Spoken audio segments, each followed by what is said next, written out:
Nobody wants us, Mama. Nobody. The words hit harder than the blistering sun above. Mara Collins stood frozen on that desolate road, her 6 children wilting behind her like flowers in a drought. 3 towns had turned them away. 3 towns had looked at her ragged family and slammed doors in their faces. Her youngest daughter's tears cut through the dust, and Mara felt her knees buckle. This was it, the moment she'd fought against for months, the moment she had nothing left.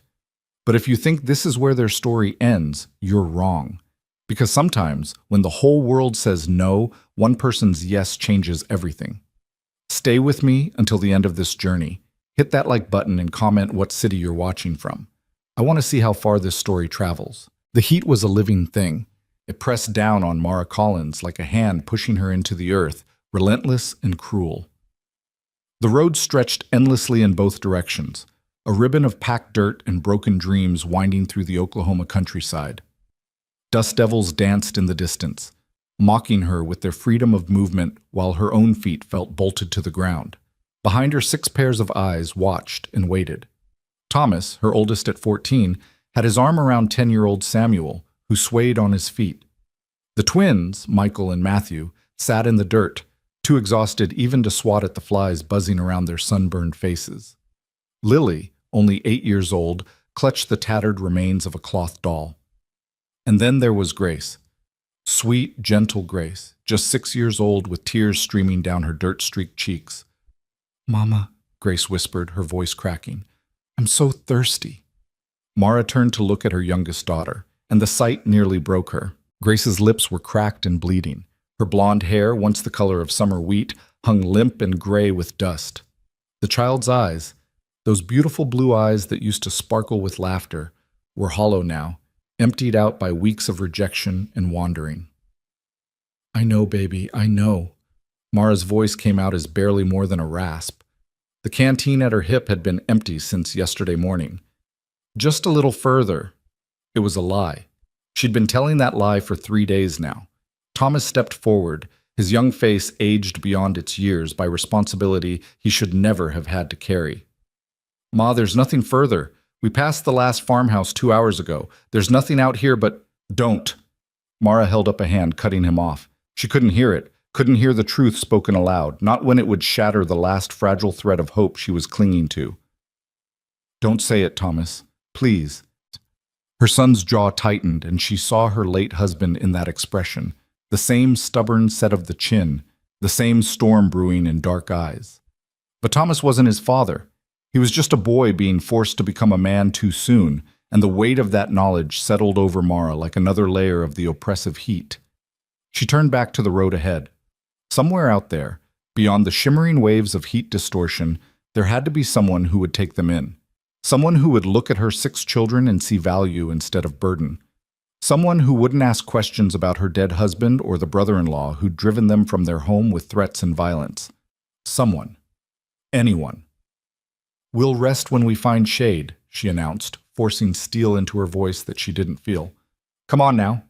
On your feet." The children obeyed because that's what children did.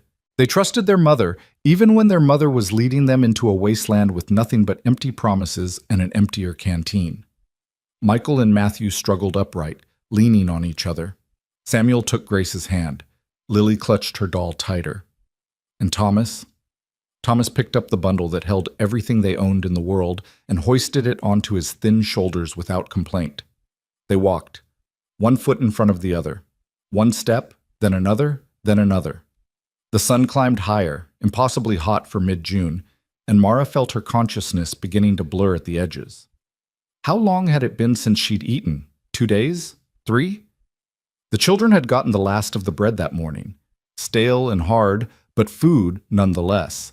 She'd told them she wasn't hungry, had watched them divide those meager portions with the careful mathematics of survival. The truth was, she was starving. Her stomach had stopped growling hours ago, moved past hunger into a hollow ache that radiated through her entire body. Her head felt light, disconnected from her neck. The world tilted slightly to the left, and she had to concentrate to keep walking in a straight line. "Mama, look!" Lily's voice cut through the haze. Mara blinked, trying to focus on where her daughter was pointing. There, about a quarter mile ahead, was a cluster of buildings. Not a town, nothing so grand as that. Just a few structures huddled together like they were trying to protect each other from the vast emptiness surrounding them. A general store, maybe. A way station. Something. Hope flared in Mara's chest, bright and painful.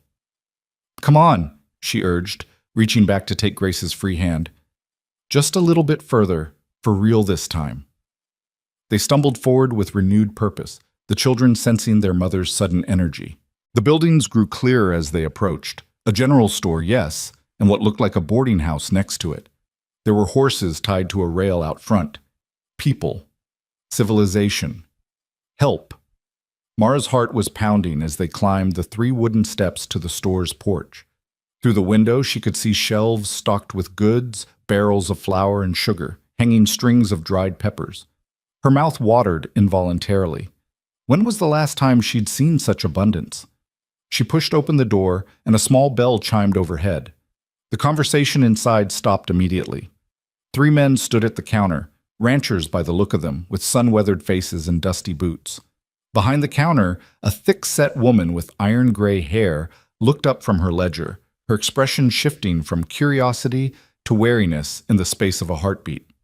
Mara felt that look like a slap. She'd seen it before, in the last 3 towns. It was the look that said, trouble. It was the look that said, we don't want your kind here. But she'd come too far to turn back now. "Please," she said, hating the desperation in her voice, but unable to hide it. "My children need water. We've been walking for days and we're stores for paying customers." The woman's voice was flat, final. She didn't even look at the children clustered behind Mara in the doorway. "I can pay." Mara fumbled for the small pouch at her waist, her fingers clumsy with dehydration and exhaustion.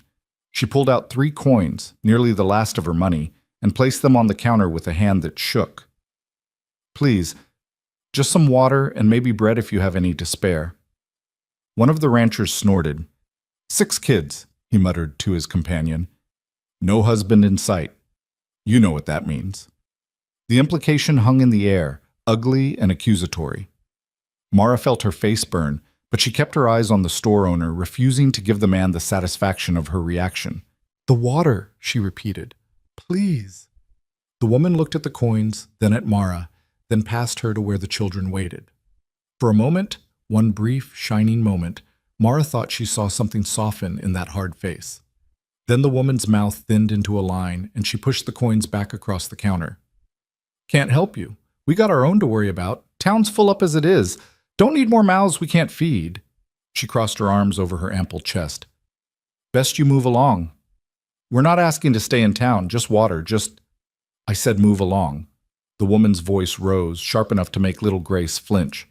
"We got standards here. We don't want—" Her eyes raked over Mara's worn dress, her dusty children, the desperation practically radiating from them.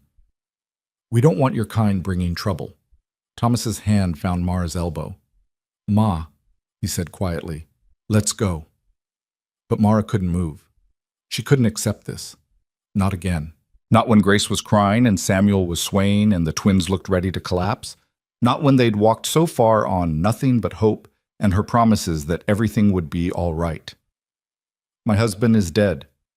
The words came out cold and clear, cutting through the hostile silence. "He died 6 months ago in a logging accident. His brother tried to take our farm, She stopped, unwilling to speak of Victor's violence in front of her children. "We've been walking for 3 weeks. 3 weeks. We just need water, that's all. Just water." One of the ranchers shifted uncomfortably. The youngest of the 3, he couldn't have been more than 25, and something in Mara's plea seemed to touch him. "Martha," he said to the store owner, "maybe we could—" "No." Martha's voice was iron. "Last time we took in strays, they stole half my inventory and disappeared in the night. I learned my lesson. You want charity? Try the church in Bartlesville. That's 40 miles east." She pointed towards the door. "Now I asked you polite. Don't make me get Sheriff Daniels." The threat was clear. Mara felt something inside her crack. Not break. Not yet. But crack. She scooped up her coins with shaking fingers and backed toward the door, her children parting to let her through. They stumbled out into the brutal sunlight, and the door slammed behind them with a finality that echoed in Mara's bones. "Mama?" Grace's voice was so small, so broken. "Why doesn't anyone want us?"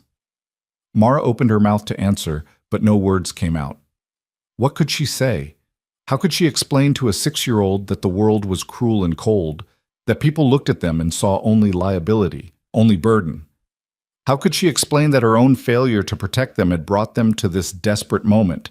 She couldn't. So she did the only thing she could do. She kept walking. They left the cluster of buildings behind, headed back into the emptiness. The road stretched on, endless and unforgiving. Mara's vision swam. Her legs felt like they belonged to someone else, moving without her conscious command. One step, another, another. Behind her, she heard Michael start to cry, quiet, hopeless sobs that he tried to muffle. Matthew joined him, then Lily. Even Thomas, her strong, stoic Thomas, made a sound like a wounded animal. And Grace, sweet Grace with her constant questions and her unshakable faith in her mother. Grace who believed that Mama could fix anything, could make everything all right. Grace who was now sobbing like her heart was breaking. "Nobody wants us, Mama," she wailed, the words torn from her small chest. "Nobody wants Mama and us. Nobody, nobody, nobody." Mara's legs gave out. She didn't decide to fall. One moment she was walking, and the next the ground was rushing up to meet her.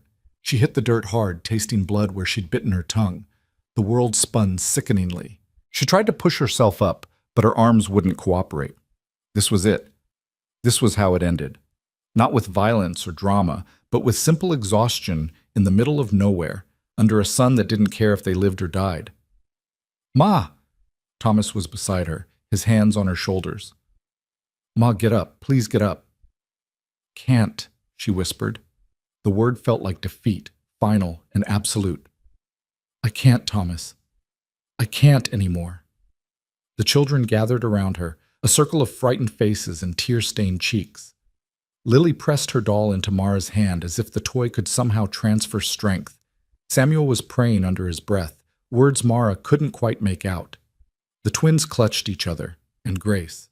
Grace knelt in the dust beside her mother and laid her small hand on Mara's cheek. "It's okay, Mama," she said through her tears. "You can rest now. We'll wait with you." The word shattered something in Mara's chest. They would wait with her. Her children would sit here in the burning sun and wait while she failed them one final time. They would wait, and eventually they would fall too, one by one, because she hadn't been strong enough, hadn't been smart enough, hadn't been enough. She closed her eyes against the tears that wanted to fall. She was so tired. So very, very tired. "Then I want you all." The voice came from somewhere above her, male and unfamiliar. Mara's eyes snapped open, but the sun was directly overhead, turning the figure standing over her into nothing but a dark silhouette against the blinding light. "What?" The word came out as a croak. The figure moved, blocking the sun, and Mara could finally see him. A man, tall and lean, probably in his mid-30s, with dark hair and eyes the color of creek water after a storm. He wore the practical clothes of a rancher, and he was holding out a canteen with condensation beading on its metal surface. "Water," he said simply. "Drink." Mara stared at the canteen like it might disappear if she reached for it. Some kind of mirage, a hallucination brought on by heat and desperation. But then Grace was taking it from the man's hand, her small fingers wrapping around the metal. "Is it real?" Grace whispered. The man's weathered face softened. "Real as rain, little one. Go on." Grace drank, and the sound of her swallowing was the most beautiful thing Mara had ever heard. Then the canteen was being passed to Samuel, to the twins, to Lily, to Thomas. Finally it came back to Mara. The water was cool and clean, tasting faintly of metal and minerals. It hit her stomach like a shock, and for a moment she thought she might be sick. But then her body remembered what it was supposed to do with water, and she drank deep, feeling life seep back into her limbs. When she lowered the canteen, the man was still standing there, watching her with an expression she couldn't quite read. "Thank you," she managed. "Thank you so much. We can pay—" She reached for her coins again, but he waved her off. "Keep your money." He glanced at the children, then back at Mara. Heard what happened in town. Martha Jensen's got a hard heart and a long memory. Don't take it personal. How did you... Was in the store. Back room, getting supplies loaded. He gestured toward a wagon parked a little ways down the road, hitched to two sturdy horses. Heard the whole thing. Shame washed over Mara, hot and bitter. He'd heard her begging, heard her desperation, heard Martha Jensen's rejection and her children's tears. We'll be on our way, she said, struggling to her feet. Thomas moved to help her, but she waved him off, needing to do this herself. Thank you for the water. We won't trouble you further. Where exactly are you planning to go? The question stopped her. Where were they going? She'd been heading east, vaguely toward Bartlesville because Martha had mentioned it, but 40 miles might as well have been 400 in their condition. We'll figure something out, she said, lifting her chin. We always do. It was another lie, but pride was all she had left. The man studied her for a long moment, and Mara had the uncomfortable feeling that he could see right through her bravado to the terrified, exhausted woman underneath. Finally, he spoke. My name's Jonah Mercer. I've got a ranch about 5 miles north of here. He nodded toward the horizon.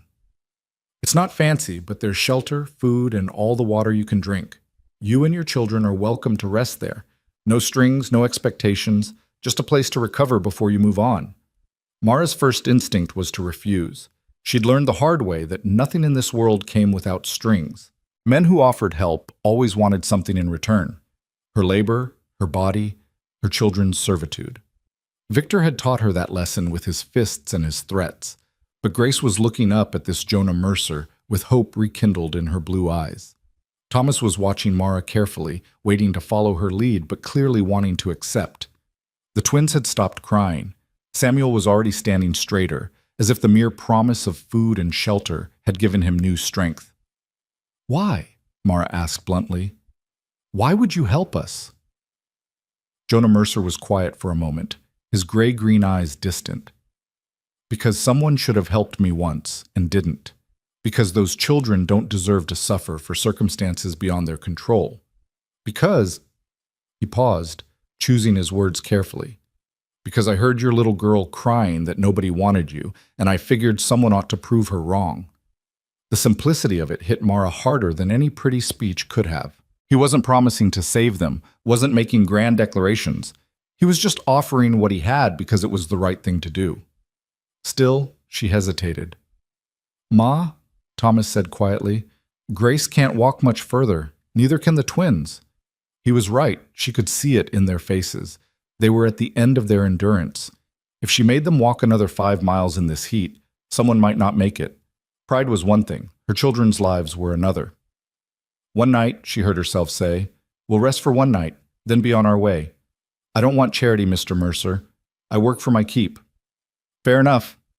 He walked toward his wagon and began rearranging supplies in the back, making space. Though I should warn you, the ranch is pretty isolated. Don't get many visitors, and the nearest neighbors are the Johnsons, about 10 miles west. It's quiet out there. Quiet sounds perfect, Mara said, and meant it. They'd had enough of towns and people and judgment to last a lifetime. Jonah helped the children into the wagon bed, his movements gentle despite his size. He settled them on top of burlap sacks and grain bags, making sure each one was secure. Grace immediately curled up against Thomas, her eyes already drooping. The twins sprawled out, too tired to even sit upright. Lily clutched her doll and leaned against Samuel, who put his arm around his little sister protectively. When Jonah turned to help Mara up to the wagon seat, she saw the calluses on his hands, the scars that marked years of hard work. These were working hands, honest hands. Something in her chest loosened slightly. She climbed up beside him, every muscle in her body screaming protest. The wagon seat was hard wood, but it felt like a throne after days of walking. Jonah clicked his tongue, and the horses started forward with a gentle lurch. They rode in silence for a while. The only sounds, the creak of wheels, the plod of hooves, and the whisper of wind through dry grass. Mara kept glancing back at her children, making sure they were all still there, still breathing, still real. Each time she found them exactly where they should be, and each time the knot in her chest loosened a little more. How old are they? Jonah's question was casual, conversational, not prying, just making talk. Thomas is 14, Samuel's 10. The twins, Michael and Matthew, are 9. Lily just turned 8 last month, and Grace is 6. Mara's voice softened on her youngest daughter's name. She's the baby. That's a good-sized family. There was no judgment in the observation, which was unusual enough that Mara found herself relaxing slightly. My husband wanted a big family, said a house full of children was a house full of joy. Her throat tightened. He died before he got to see how much joy they really brought. I'm sorry. 2 simple words, but Jonah said them like he meant them. Not perfunctory condolence, but genuine sympathy from someone who understood loss. Logging accident, Mara heard herself say. She didn't know why she was telling him this, maybe because he'd shared his water and his wagon without asking for her life story first, which made her want to give it freely. Tree fell wrong. He died instantly. They said he didn't suffer, but I don't know if that's true or if they just said it to make me feel better. Probably both. Jonah kept his eyes on the road ahead. People want to comfort the living, but they don't always have the right words, so they say what they hope is true. Mara nodded. That felt right. True. After James died, his brother Victor showed up, said the farm was family property, said it should go to him since James was gone. The words tasted bitter, but she forced them out. He wanted me to marry him, said it was the only proper solution. When I refused, she touched her ribs unconsciously, remembering the bruises. He made it clear that proper didn't matter to him one way or another. Jonah's hands tightened on the reins, his knuckles going white, but he didn't interrupt. So we left, packed what we could carry, and left in the middle of the night. I thought someone would take us in, thought people would see a woman with children who needed help, and she laughed, a harsh sound. I was naive. Not naive, Jonah said quietly, just decent. You expected people to be decent because that's what you would be. That's not naive. That's human. Mara blinked against the sudden sting in her eyes. When was the last time someone had spoken to her with such simple kindness? When was the last time someone had seen her as human rather than a problem to be solved or a burden to be avoided? What about you? She asked, needing to deflect before she started crying in earnest. You always ride around rescuing desperate women and their children? A ghost of a smile crossed Jonah's face. Not typically, no. This is pretty much a first. Then why us? He was quiet for a long time, long enough that Mara thought he might not answer. Then, had a family once, wife and a daughter. Fever took them both, winter of '84. House has been empty ever since. He paused. Heard your little girl crying, and I just couldn't leave you there. Couldn't let her think nobody wanted her when there was someone who could help. Mara's throat closed up completely. She understood now, the sadness in his eyes, the careful way he'd handled the children, the isolated ranch. Jonah Mercer was a man who'd lost everything and survived it, carrying his ghosts with quiet dignity. I'm sorry, she whispered. Me too. He cleared his throat. But that's old pain. Doesn't do to dwell on it. We're here. Mara looked up and felt her breath catch. The ranch spread out before them like something from a dream, or maybe just so different from the dusty roads and hostile towns that it seemed dreamlike by comparison. A sturdy 2-story house painted white, with a wide porch wrapping around the front. A large barn, its red paint faded but solid. Corrals and fences in good repair. A windmill turning lazily in the breeze, pumping water into a trough where cattle gathered. It wasn't grand. It wasn't fancy, but it was clean and whole and cared for, and after weeks of rejection and wandering, it looked like paradise. It's beautiful, Mara breathed. It's home, Jonah said simply. He pulled the wagon up to the house and set the brake. Come on, let's get these children inside and fed. We can figure out the rest later. He hopped down and started helping the children from the wagon bed.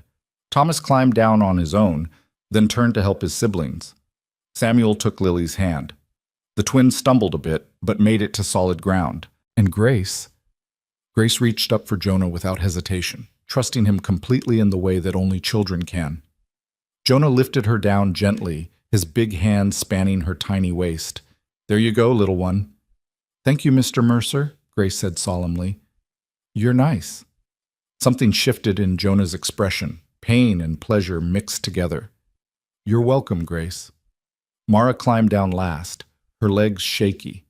Jonah offered his hand to steady her, and she took it, feeling the warmth and strength in his grip. For just a moment their eyes met, and Mara saw understanding there. He knew what it cost her to accept help, knew what it meant to be this desperate, this vulnerable. Come on, he said gently. Let's get you all inside. The house was cool and dim after the brightness outside. Mara's eyes adjusted slowly, taking in the simple but comfortable furnishings. A large kitchen with a wood stove, a sitting room with sturdy chairs and a worn sofa. Everything clean, everything orderly, everything speaking of a man who'd maintained his home, even when he lived in it alone. Bathroom's upstairs, first door on the left, Jonah said. There's a pump inside, indoor plumbing, luxury of luxuries. Water won't be hot, but it's clean. You all can wash up while I get food started. The children looked at Mara for permission. She nodded, and they scattered like birds, their exhaustion momentarily forgotten in the excitement of a real house with real amenities. Their footsteps thundered on the stairs, and Mara heard Grace's delighted squeal when she discovered the bathroom. They're good kids, Jonah observed, moving toward the kitchen. They are. Mara followed him, unsure what to do with herself. Mr. Mercer, I meant what I said. I work for my keep. If you'll just tell me what needs doing. Right now, what needs doing is sitting down before you fall down. He pulled out a chair at the kitchen table. Please. Mara wanted to argue, but her body had other ideas. She sank into the chair gratefully, and suddenly everything hit her at once. The relief of being indoors, the safety of walls and a roof, the simple fact that her children were laughing somewhere above her instead of crying on a dusty road. She put her head in her hands and tried very hard not to fall apart. She heard Jonah moving around the kitchen, the clink of dishes, the scrape of a pot. He was humming something under his breath, a tune she didn't recognize but soothing nonetheless. The normalcy of it was almost too much to bear. Here. She looked up to find him setting a glass of water and a plate with bread and cheese in front of her. Simple food, but her stomach growled at the sight of it. Eat, Jonah said. You can't take care of them if you don't take care of yourself first. It was such a practical observation, so matter-of-fact, that Mara found herself obeying. The bread was fresh, the cheese sharp and good. She ate slowly, making herself chew and swallow properly, despite her body's urge to wolf it down. Jonah worked at the stove, and gradually the kitchen filled with the smell of cooking, beans and salt pork, cornbread, something that might have been stew. Mara's mouth watered. When was the last time she'd had a hot meal? The children came back downstairs, their faces scrubbed clean, revealing how thin they'd become. But they were smiling, actually smiling, and that was worth more than anything. Dinner will be ready in about 20 minutes, Jonah announced. Thomas, you want to help me set the table? Thomas straightened up, clearly pleased to be asked. Yes, sir. They worked together, man and boy, and Mara watched them with an ache in her chest.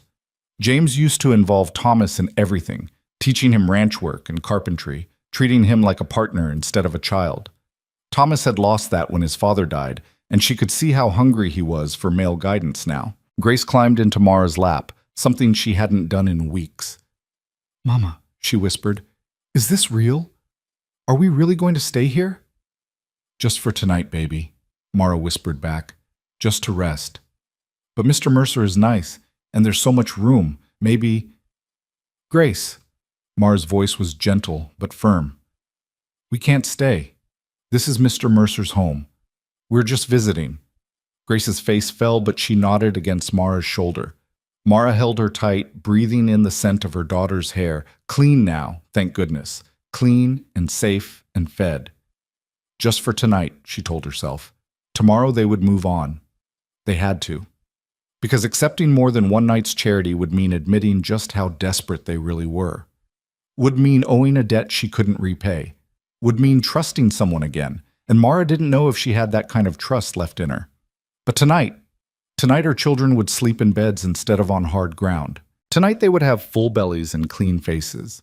Tonight they would be safe. And for now, for this one precious moment, that would have to be enough. Dinner that first night was a quiet affair, broken only by the soft clink of spoons against bowls, and the occasional murmur of appreciation from the children.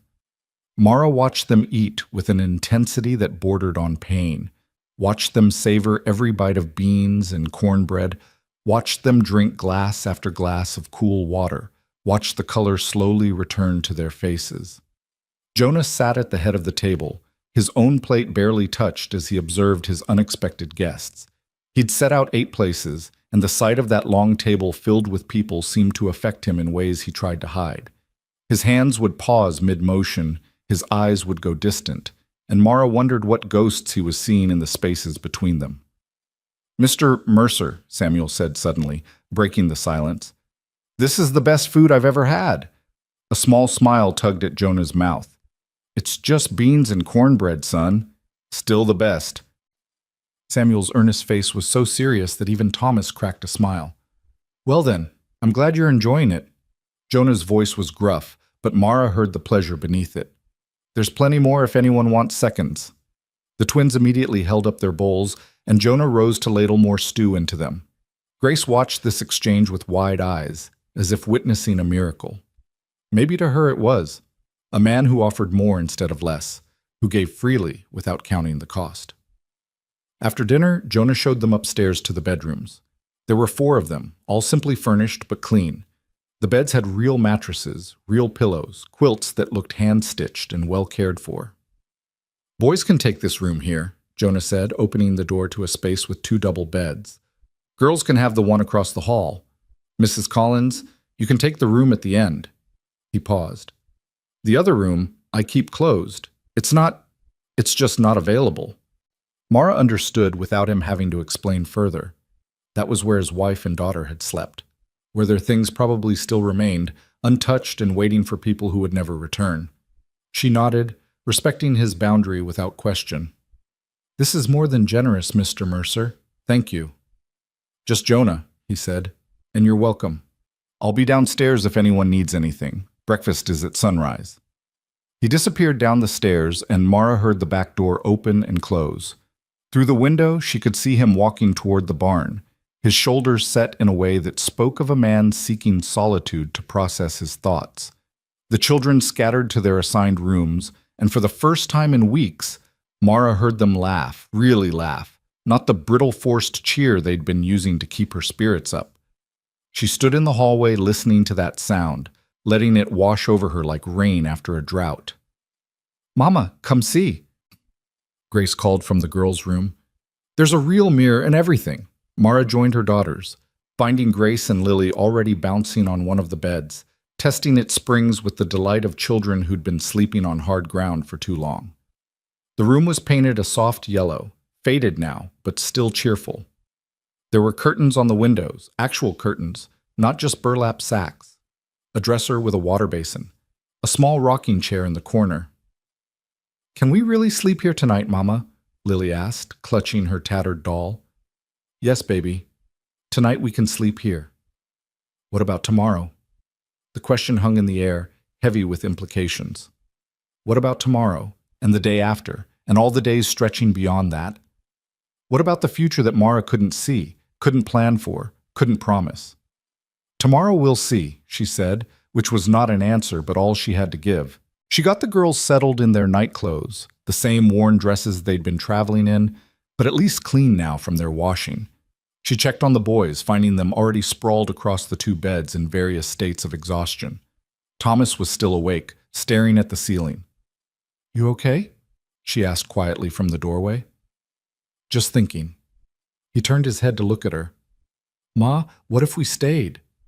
"Thomas, I know. We're moving on tomorrow. But what if we didn't? What if we asked Mr. Mercer, Jonah, if we could work for him? I'm strong. I can do ranch work. Samuel can help too, and the twins—" "We're not staying." Mara's voice was firmer than she felt. "We can't impose on this man's kindness any more than we already are.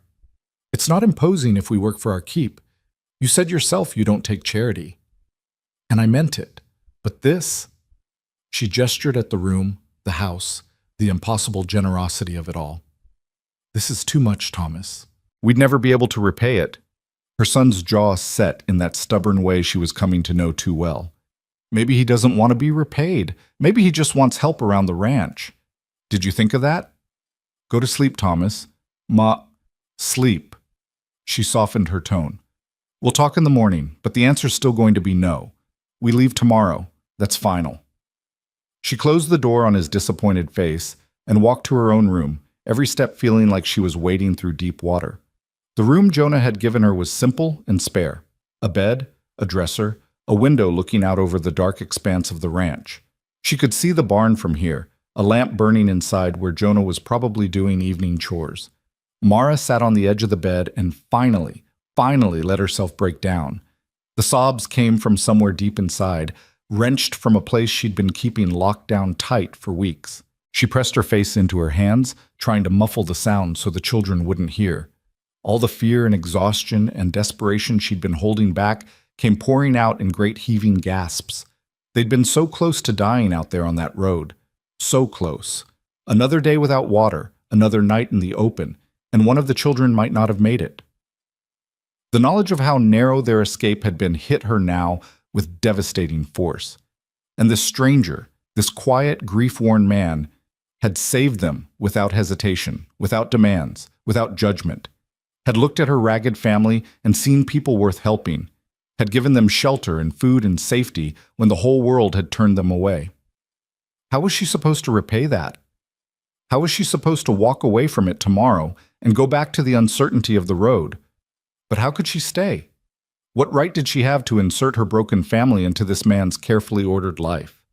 He'd lost his own family. He didn't need the chaos and noise and constant need that came with 6 children. He'd offered one night of kindness, not a lifetime commitment. She had to leave. It was the only honorable choice. So why did it feel like the worst decision she'd ever made? Mara cried until she had no tears left, then washed her face in the basin and changed into the one spare dress she'd managed to pack. It was as worn as the one she'd been wearing, but at least it was clean. She lay down on the bed, the first real bed she'd slept in since leaving the farm, and stared at the ceiling. Sleep came eventually, dragging her down into dreams of dusty roads and slammed doors, and Grace's voice crying, "Nobody wants us," over and over again. She woke to sunlight streaming through the window and the smell of coffee drifting up from downstairs. For a moment, she didn't remember where she was. Then it all came back. The ranch, Jonah's kindness, her decision to leave today. She dressed quickly and went downstairs, following the scent of breakfast. In the kitchen, she found Jonah at the stove and Thomas already seated at the table. The two of them engaged in quiet conversation. "Fence posts need replacing in the north pasture," Jonah was saying. "Been meaning to get to it, but it's a 2-man job and I've been putting it off." "I could help," Thomas said immediately. "I've done fence work before. My pa taught me." Jonah glanced up and saw Mara in the doorway. Something flickered across his face.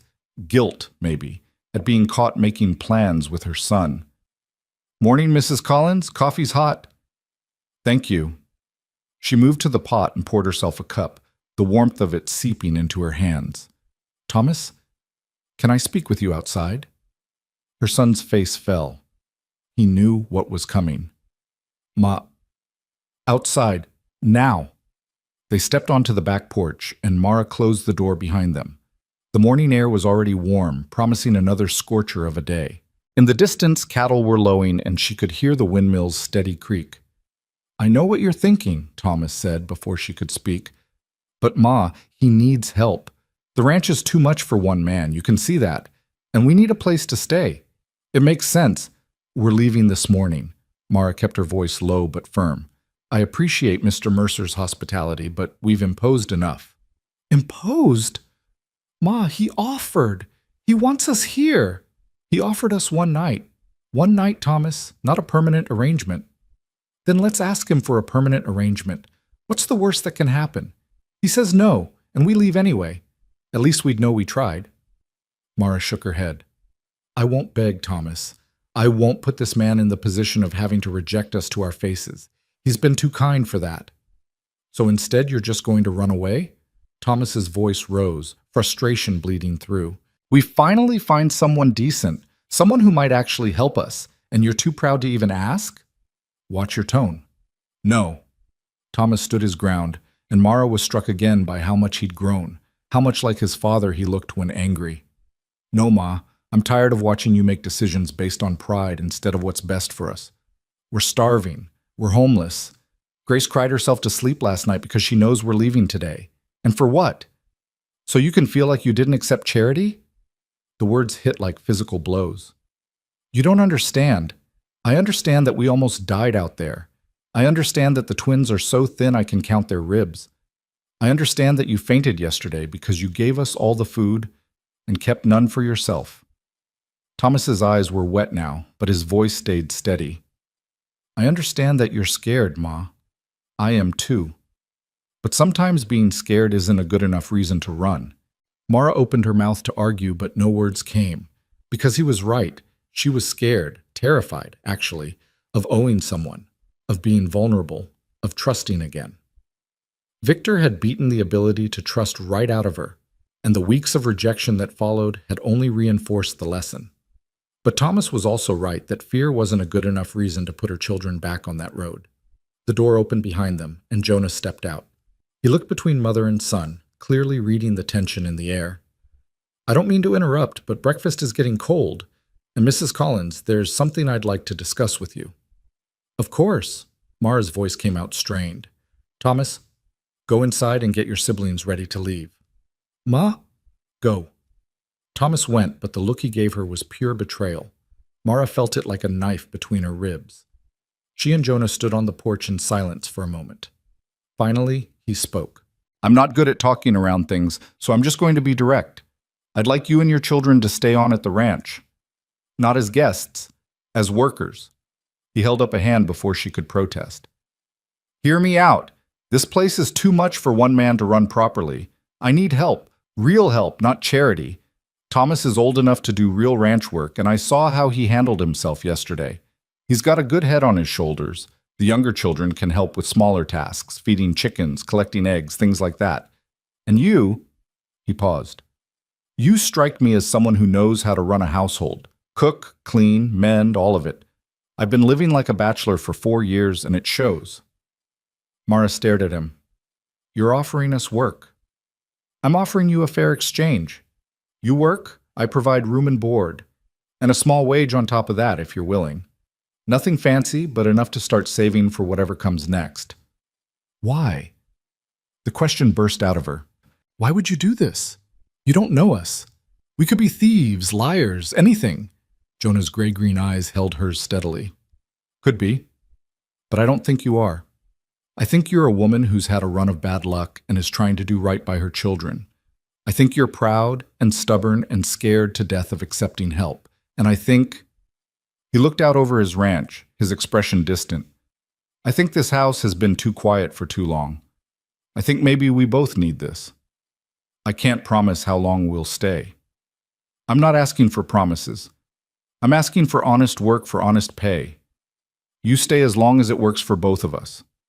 The day it doesn't, you're free to go. No hard feelings, no obligations. It was too good to be true. Had to be. Nothing in Mara's recent experience had prepared her for this kind of straightforward kindness. There had to be a catch, a hidden price, something. But looking at Jonah Mercer's weathered face, she couldn't see deception. Just a lonely man offering work to people who desperately needed it. 1 month, she heard herself say. We'll try it for 1 month. If it's not working out for either of us, we part ways. Fair? Fair. Jonah extended his hand and Mara shook it. His grip was firm, calloused, honest. The handshake of a man who kept his word. They went back inside to find all 6 children seated at the table, clearly having been listening at the door. Grace's face was alight with hope, while Thomas tried to hide his relief behind a mask of teenage indifference.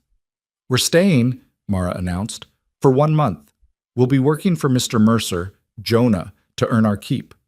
That means everyone pulls their weight. No complaining, no slacking. We're not guests here. We're workers, understood? A chorus of yes, ma'am, answered her, and Grace actually squealed with delight. Good. Now eat your breakfast before it gets cold. The meal was a louder affair than the night before, the children's excitement bubbling over into chatter and laughter. Jonah watched them with an expression that was equal parts bemused and melancholy, and Mara wondered what he was thinking. Did he regret his offer already? Was the noise and chaos of 6 children too much after 4 years of solitude? But he caught her looking and gave her a small nod, as if to say it was all right, as if to say he'd meant what he said. After breakfast, Jonah laid out the work assignments. Thomas would help him with the fence repairs in the north pasture. Samuel would learn how to care for the horses, feeding, grooming, mucking stalls. The twins would be on chicken duty, collecting eggs and making sure the birds were fed and watered.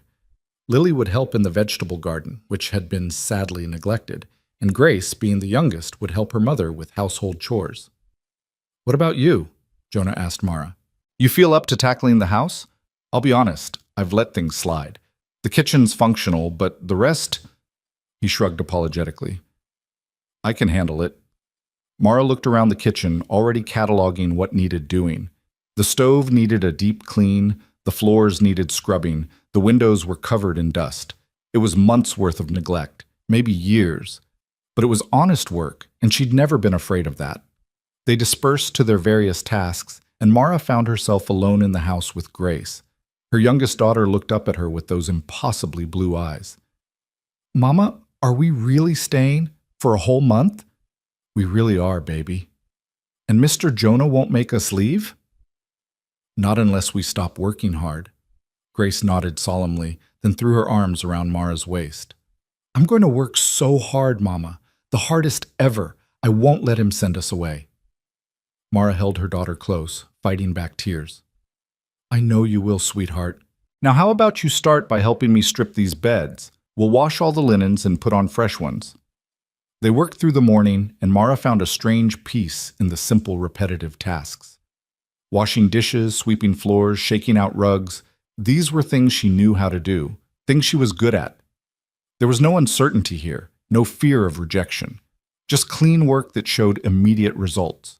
Grace proved to be a cheerful helper, chattering constantly as they worked. She told Mara about the bathroom upstairs, about the miracle of indoor plumbing, about how Lily had found a whole family of mice living in the barn and wanted to keep them as pets. Around midday, Mara made sandwiches and lemonade, carrying them out to where Jonah and Thomas were working on the fence. She found them deep in conversation, Thomas holding posts steady while Jonah hammered. Her son's face was red from exertion, his shirt soaked with sweat, but he was smiling. "Lunch!" she called out, and both males looked up gratefully. They sat in the shade of an old oak tree, and Mara watched as Thomas and Jonah fell easily back into their discussion about the best way to string barbed wire. Her son was soaking up Jonah's knowledge like a sponge, asking question after question, and Jonah answered each one with patience. "Your boy's a natural," Jonah said to her at one point. "Got good instincts for the work."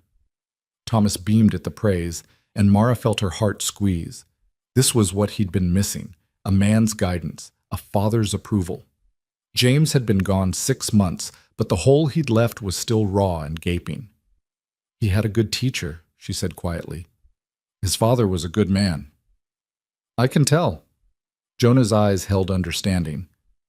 "The boy honors his memory with the way he works." After lunch, Mara returned to the house and tackled the sitting room. She found photographs on the mantel, a young woman with kind eyes and dark hair, a little girl maybe Grace's age with the same smile. Jonah's lost family. Mara dusted the frames carefully, respectfully, and set them back in their places. This was what grief looked like, she thought. Not the wild, raw pain she'd felt in the first weeks after James died, but this quiet, steady ache. The daily choice to keep their memory alive while still moving forward. By the time the sun started its descent toward the horizon, Mara had cleaned the entire downstairs and started on the upstairs hallway. Grace had tired out and fallen asleep on the freshly made bed in the girls' room. The house smelled of lemon oil and soap, and light streamed through newly washed windows.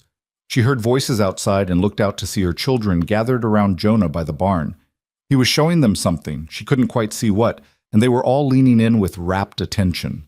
Even Thomas, who'd been trying so hard to seem grown-up lately, looked like the boy he still was. Samuel must have said something funny because Jonah threw his head back and laughed, a real, genuine laugh that transformed his usually serious face. The children laughed too, and the sound carried across the yard like music. Mara leaned against the window frame, watching. One day, she told herself. They'd been here one day, and already the children looked different, lighter somehow, as if the constant weight of fear and hunger had begun to lift from their small shoulders. Was it really so wrong to want this for them? Was it pride or wisdom that made her want to run? She didn't have answers, but for the first time in a long time, she had hope. And maybe that was enough for now. Dinner that night was a lively affair. The children talked over each other, sharing stories from their day. Michael and Matthew had found 17 eggs. 17! Samuel had learned how to curry a horse properly, and the mare he'd worked with had nuzzled his shoulder in approval. Lily reported that the garden had tomatoes as big as my fist that would be ready to pick soon, and Grace announced that she and Mama had washed every window in the house, and you could see right through them now, clear as anything. Jonah listened to all of this with what Mara was beginning to recognize as his version of pleasure. A small smile, quiet attention, the occasional encouraging question. He wasn't a man of many words, but he was present in a way that mattered. After dinner, as Mara was washing dishes and the children were settling in the sitting room, Jonah appeared at her elbow. "You did good work today," he said. "House looks better than it has in years." "Thank you. The children did well too." "They did." He picked up a dish towel and started drying plates without being asked. Thomas especially. Boy's got real potential as a rancher, if that's the path he wants. Mara scrubbed at a stubborn bit of food, using the motion to cover her emotional response. He loved working with his father, loved learning about the land and animals. I think he's been grieving that loss as much as losing James himself. Well, he's welcome to learn here. All of them are. I meant what I said. This arrangement works for both of us. They worked in companionable silence for a while. Then Jonah spoke again, his voice careful. "I know you said 1 month, and I'll hold to that if that's what you need, but Mrs. Collins, Mara, I want you to know that if it works out, there's no end date on the offer. You and yours can stay as long as you want, as long as you need." Mara's hand stilled in the wash water. "That's generous. Maybe too generous. It's not generosity, it's practicality. I need help. You need a home seems like a fair trade to me. And if the children get too loud, too chaotic, if you decide quiet was better after all, then I'll tell you, honest, no games, no hints. I'll speak plain, and I expect you to do the same." He set down the dish he'd been drying and looked at her directly. "I know you've been burned, know you've got reason not to trust, but I'm asking you to try. Give this a real chance, not just a month to see if I'll turn mean or demand something you can't give. Give it a real chance." Mara met his eyes and saw nothing but sincerity there. This man who'd lost everything and somehow still had enough heart left to open his home to strangers. This man who asked for nothing but honest work and gave everything in return. "I'll try," she whispered. "I promise, I'll try. That's all I'm asking." He picked up another dish. "Now tell me what supplies you need for the house. I'll make a run into town tomorrow, and I want to make sure you've got what you need." They made a list together. Flour, sugar, fabric for new curtains, seeds for the garden, oil for the lamps. Normal domestic things. The kinds of things that built a life rather than just survived one. Later, after the children were in bed and the house had settled into quiet, Mara stood on the back porch and looked up at the stars. They were so bright out here, away from any town lights. Thousands of them scattered across the black sky like spilled salt. The back door opened and Jonah joined her carrying 2 cups of coffee. He handed her one without a word, and they stood together in the darkness, drinking and listening to the night sounds. Crickets chirping, cattle settling, the wind whispering through the grass. "It's peaceful here," Mara said finally. "It is. Took me a while to appreciate it after I lost them. For a long time the quiet just felt empty, but eventually I came to value it. The peace." He paused. "Though I'll admit, hearing children's laughter again today, that was something I didn't know I'd missed. They're good children. They've been through a lot, but they're still good." "They are. You've done well with them, raising them on your own these past months." "I almost didn't." The confession slipped out before Mara could stop it. "Yesterday, when I fell on that road, I thought that was it. I thought I'd finally failed them completely." "But you didn't. You got them here. You kept them safe. You got them here. If you hadn't come along—" "But I did. That's what matters." Jonah's voice was gentle, but firm. "No point dwelling on what might have been. We deal with what is." Mara sipped her coffee, letting the bitter warmth ground her. Why did you really take us in? The truth. Jonah was quiet for a long moment. When he spoke, his voice was rough with old pain. When my wife and daughter got sick, I rode for the doctor. 3 hours there, 3 hours back. By the time I got home with him, they were both gone. And I kept thinking, if someone had helped me sooner, if someone had been there, maybe I could have saved them. Maybe those 6 hours wouldn't have mattered. But no one was there, I was alone, and I lost them. He stopped, composing himself. When I heard your little girl crying that nobody wanted you, I heard my daughter's voice, asking why Daddy couldn't make them better, why no one could help. And I thought, this time, someone's here. This time, I can be the help that should have come. He looked at Mara. So yes, I'm helping you, but you're helping me too, giving me a chance to be the person I needed when I needed them most. Mara's throat tightened with unshed tears. Thank you, she managed, for being honest, for all of it. You're welcome. He drained his coffee cup. Now you should get some sleep. Tomorrow's another work day, and there's plenty to be done. Jonah? She stopped him as he turned to go inside. This month we agreed to? Let's make it 2. I think we both need to know this is real before we make any permanent decisions. A slow smile crossed his face. 2 months it is. Good night, Mara. Good night. She stayed on the porch a while longer, watching the stars and thinking about second chances, about how sometimes the worst moments led to the best ones, about how grace could arrive in the most unexpected packages, like a quiet rancher on a dusty road, offering water to strangers. The future was still uncertain. Victor was still out there somewhere, and winter would come eventually, bringing its own challenges. There were 1,000 things that could still go wrong, but tonight, her children slept safely in real beds. Tonight, they had full stomachs and clean clothes and hope for tomorrow. And tonight, for the first time since James died, Mara let herself believe that maybe, just maybe, they were going to be all right. The weeks that followed settled into a rhythm that felt almost normal, almost like the life Mara had once known before everything fell apart. She woke each morning to the sound of the rooster crowing and the smell of coffee brewing. Jonah always rose before dawn, starting the day with quiet efficiency. By the time she made it downstairs, he'd have the stove going and the coffee hot, and they'd share those first peaceful moments before the children woke and the day's chaos began. Thomas had taken to ranch work like he'd been born to it. Each evening at dinner, he'd talk about what he'd learned, how to recognize when a cow was about to calve, the best way to repair a broken wagon wheel, where the sweetest grass grew in the south pasture. His hands developed new calluses, his shoulders broadened from the physical labor, and the lost look that had haunted his eyes since his father's death began to fade. Samuel discovered a gift with the horses. The animals responded to his gentle touch and quiet voice in ways that surprised even Jonah. The old mare that had been skittish and difficult followed Samuel around the corral like a loyal dog, and the new colt they were training to saddle would calm instantly when Samuel spoke to him. The twins had turned chicken duty into a competitive sport, racing each morning to see who could collect the most eggs. Michael currently held the record at 23 in one day, but Matthew was determined to beat it.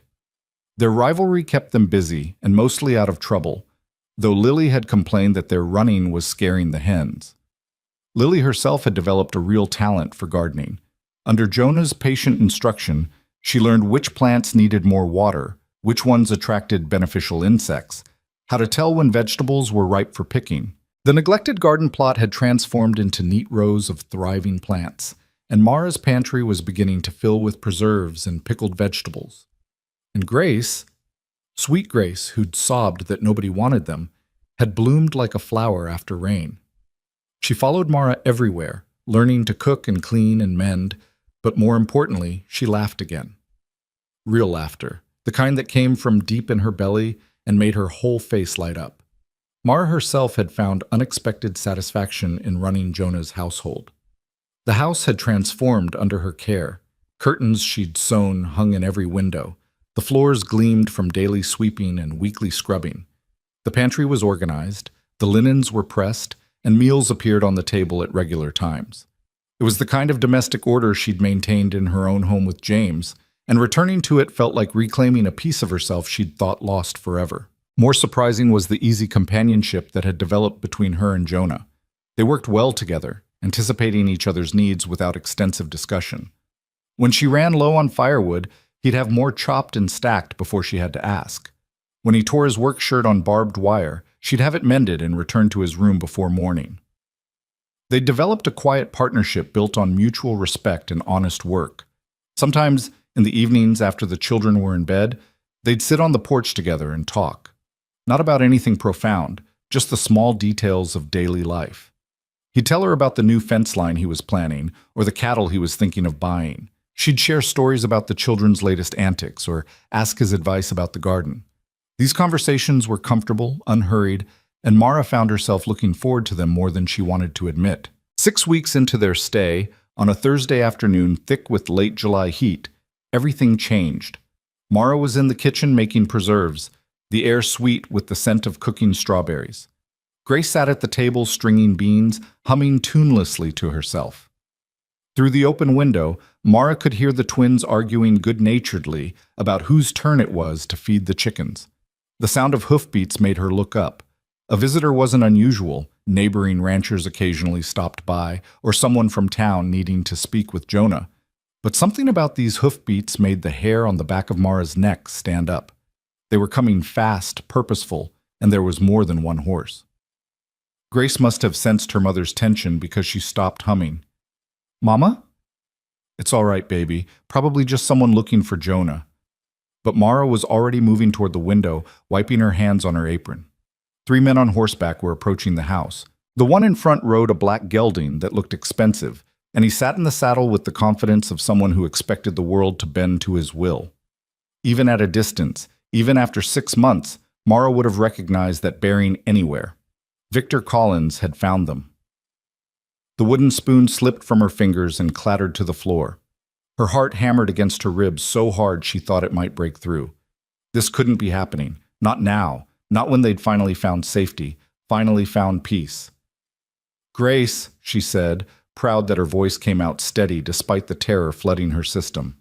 "Go upstairs and get your brothers and sisters. Tell them to stay in their rooms no matter what they hear. Understand?" "But Mama, now Grace, quickly!" Her daughter must have heard something in her tone because she dropped the beans and ran for the stairs without further argument. Mara heard her calling for her siblings, heard the thunder of feet as they gathered. She moved to the door and stepped out onto the porch, just as the 3 men dismounted. Victor hadn't changed, still handsome in a cold, sharp way with light brown hair and eyes like chips of ice. He was dressed well, better than a farmer should be able to afford, and Mara knew exactly where that money had come from. Her farm, her livestock, her husband's tools and equipment, all sold off to line Victor's pockets. The 2 men with him were strangers, but they had the look of hired muscle, big, hard-faced men who'd been paid to intimidate. "Well, well," Victor said, his voice smooth as oil. "There you are, Mara. You've led me on quite a chase. What do you want, Victor?" She stayed on the porch, using the elevation to maintain some small advantage. "Want? I want what's rightfully mine. What you stole when you ran off in the night like a thief." He smiled, but it didn't reach his eyes. "My brother's children? My family's future. You had no right to take them. They're my children. I had every right." "Did you?" "Interesting interpretation of the law." He pulled a folded paper from his coat pocket. "I have here a legal document, signed by Judge Morrison, granting me guardianship of James's children. You, my dear sister-in-law, have been deemed an unfit mother." The words hit like a physical blow. Mara gripped the porch railing to keep herself upright. That's a lie. No judge wouldn't they? An unstable widow dragging 6 children across the countryside with no money and no prospects? Living in sin with a man not her husband? He gestured toward the house, his meaning clear. It wasn't difficult to convince the judge that the children would be better off under proper male supervision. "I'm not living in sin. I work here. We all work here. It's a legitimate arrangement, is it?" Victor's smile widened. "Do you have a written contract? Any formal documentation of this supposed employment? Or did you simply move yourself and your children into a stranger's home and hope no one would ask questions?" Mara's stomach dropped. They didn't have a contract. It had never occurred to either her or Jonah to formalize their arrangement. They'd sealed it with a handshake and honest intentions. never imagining they'd need legal proof. I see from your face that you don't, Victor continued. How convenient. Well, it doesn't matter now. The judge has ruled. The children are coming with me. You can come too, if you'd like. I'm still willing to make you my wife, Mara. Still willing to do the honorable thing. Honorable? The word came out as a snarl. There's nothing honorable about you, Victor Collins. You beat me.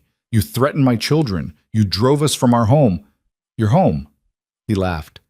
It was never your home. It was Collins' family property, and it should have gone to me when my brother died. You had no legal claim to it. I had James's will. A will that mysteriously disappeared in the chaos after his death. Without it, the farm defaulted to the next male heir. That's the law, Mara. I didn't make it. I just followed it. Mara wanted to fly at him, to claw that smug expression off his face. But she forced herself to stay still, to think. Victor had always been clever with words, always able to twist truth into lies, and lies into truth. He'd found some corrupt judge to sign false papers, and now he was here to take everything from her again. Not this time. She wouldn't let him. Couldn't let him. The children aren't going anywhere with you, she said firmly. I don't care what fake documents you've brought. They're staying here. I'm afraid that's not your decision to make.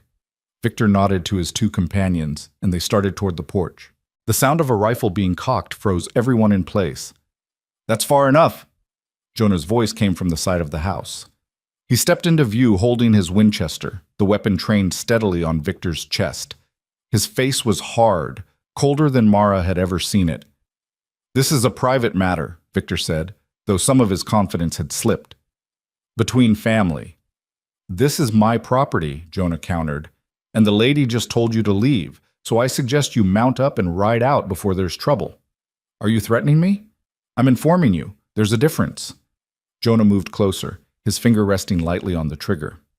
Now, I don't know who you are or what your business is with Mrs. Collins, but she's made it clear she wants nothing to do with you. That's good enough for me. Victor's face flushed with anger. I have legal documents. Don't care. This is my land, and I'm telling you to leave it. You can take your papers and your hired thugs and get off my property. Now. For a moment, Mara thought Victor might actually back down. But then his expression hardened, and she saw the calculation in his eyes. He was weighing his options, trying to determine if Jonah would actually shoot. Very well, Victor said finally. We'll leave. But this isn't over, Mara. I'll be back with the sheriff and proper authority. And when I return, you won't have a choice. He swung back into his saddle, his movements sharp with barely controlled rage. Enjoy your temporary freedom. It won't last long. He wheeled his horse around and spurred into a gallop, his two men following close behind. They disappeared down the road in a cloud of dust, and silence fell over the yard. Mara's legs gave out. She sank onto the porch steps, her whole body shaking with reaction. Jonah lowered the rifle and came to sit beside her, not touching, but close enough that she could feel his solid presence. You all right? He asked quietly. No. The word came out as a sob. No, I'm not all right. He found us. He actually found us. Who is he? My brother-in-law, Victor Collins, James's younger brother. The story poured out of her in a rush. The farm, the will that disappeared, Victor's proposal and the violence that followed her rejection, the desperate flight in the middle of the night. All of it, everything she'd been holding back since they arrived. Jonah listened without interrupting, his expression growing grimmer with each detail. When she finished, he was quiet for a long moment. Those papers he had, he said finally. You think they're real? I don't know, maybe. Victor has connections, money. He could have bribed a judge, forged signatures, or the documents could be complete fabrications. There's no way to know without seeing them up close. She looked at Jonah, fear making her voice shake. What if he comes back with the sheriff? What if he really can take them? Then we fight it, legally, properly. But Mara, you need to understand something. If he comes back with law on his side, I can't just shoot him, much as I might want to. I know. Fresh tears spilled down her cheeks. I know, and I can't ask you to risk your ranch, your reputation, fighting my battles. This isn't your problem. Stop. Jonah's voice was firm. You're not going through this alone. Those children have been living under my roof for 6 weeks. I've watched them grow and heal. I'll be damned if I let some snake of a man drag them back into abuse and misery. But if he has legal documents, then we'll get our own legal documents. We'll go to town tomorrow, talk to a real lawyer, find out what our options are. There are good judges in this state, honest ones. We'll find one and present your case properly. Mara wanted to believe him, wanted to trust that the law could protect them. But her experience had taught her that laws were written by men and enforced by men, and men could be bought or bullied or swayed by whoever told the most convincing story. The door opened behind them, and Thomas appeared. His face was pale but determined. "Ma, I heard everything. He's not taking us. I won't let him." "Thomas, I mean it. I'm big enough to fight now, old enough to testify if it comes to that. And I'll tell any judge who'll listen what Uncle Victor did to you, what he said he'd do to us if we didn't cooperate." Mara's heart broke and swelled at the same time. Her boy, trying so hard to be the man of the family. "Baby, this isn't your fight." "Yes, it is. We're a family. We fight together." He looked at Jonah. "Right?" Jonah met the boy's eyes and nodded slowly. "Right. We fight together." The other children had crept downstairs during the conversation, and now they clustered around their mother. Grace climbed into her lap despite being almost too big for it. The twins pressed against her sides. Samuel put his hand on her shoulder. Even Lily, usually so independent, leaned against Thomas for support. "I'm scared, Mama," Grace whispered. "I know, baby. Me too. But we're safe here, right? Mr. Jonah won't let that bad man take us?" Mara looked at Jonah over her daughter's head, and he looked back steadily. In his eyes, she saw determination and anger and something else, a protectiveness that took her breath away. "No one's taking you anywhere," he said firmly, speaking to Grace but including all the children in his gaze. "This is your home now for as long as you want it to be, and I protect what's mine." The words settled over them like a blanket, warm and reassuring. The children relaxed fractionally, trusting in the promise of this man who'd become so important to them in such a short time. But Mara knew better. She'd trusted before and been betrayed, had believed in safety only to have it ripped away. Victor was clever and ruthless, and he wouldn't give up easily. Not when there was money to be gained from controlling her children's inheritance, not when there was pride at stake in bending her to his will. That night, after the children were finally settled, though it took longer than usual, with Grace refusing to sleep alone and the twins insisting on pushing their beds together, Mara and Jonah sat at the kitchen table making plans. "We'll ride into town at first light," Jonah said. "There's a lawyer there, Mason Burke. He's honest, doesn't play games. If anyone can help us navigate this, it's him." "What if Victor gets to him first? What if he's already been there, spreading lies?" "Then Burke will tell us, and we'll find someone else." "Mara, you can't think like that. Can't assume everyone's corrupt." "Can I?" She laughed bitterly. "Everyone else has been. The townspeople who turned us away, the store owners who wouldn't sell us food, the neighbors who looked the other way when Victor beat me." "I didn't turn you away." Jonah's voice was quiet but intense. "I looked at you and your children, and I saw people who needed help. And I helped. Not everyone's rotten, Mara. There's still good in this world, still people who do the right thing."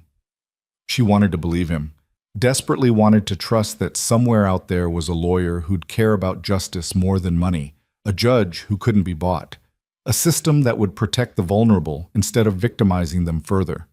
But want and belief were two different things. "I should leave," she said suddenly. "Take the children and go tonight, before Victor comes back. Head further west, maybe north into Kansas. We could disappear and live how?" Jonah leaned forward. "Running from town to town, always looking over your shoulder? That's no life for those children. No life for you. It's better than having them dragged back to Victor." "Is it? Really?" His gray-green eyes held hers.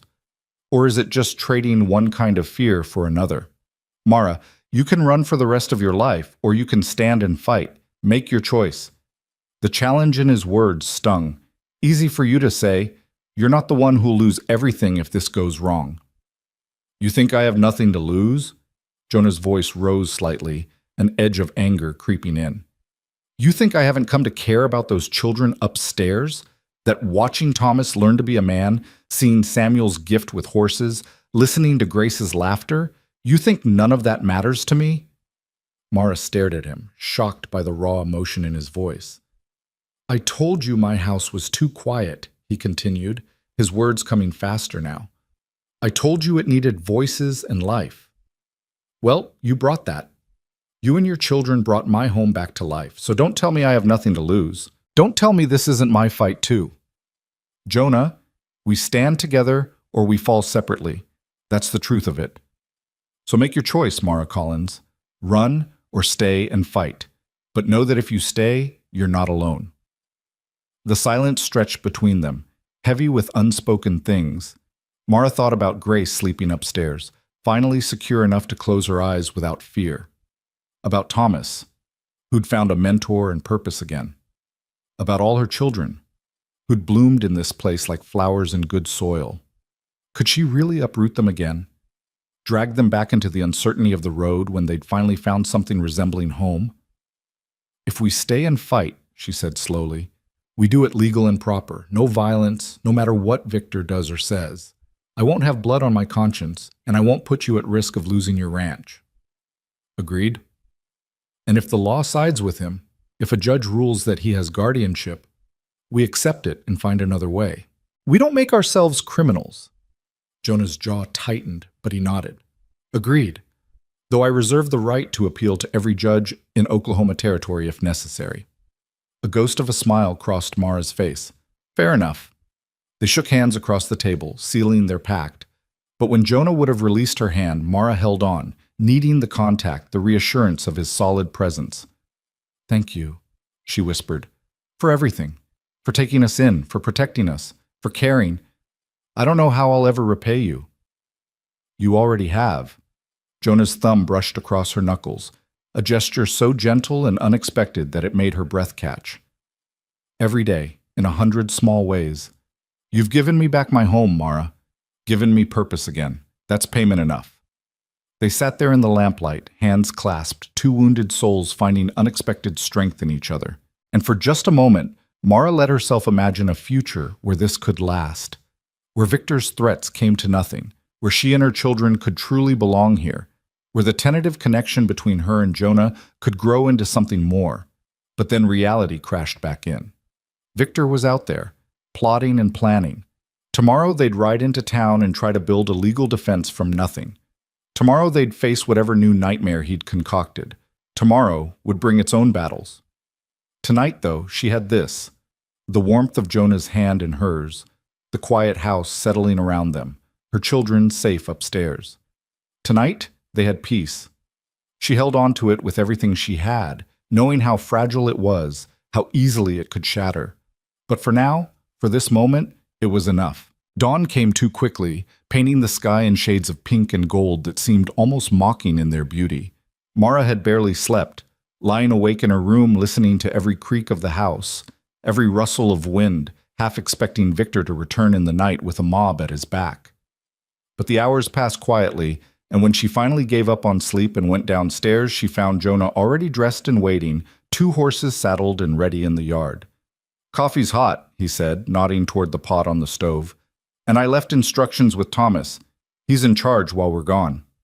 Mara poured herself a cup, her hands unsteady enough that the liquid sloshed slightly.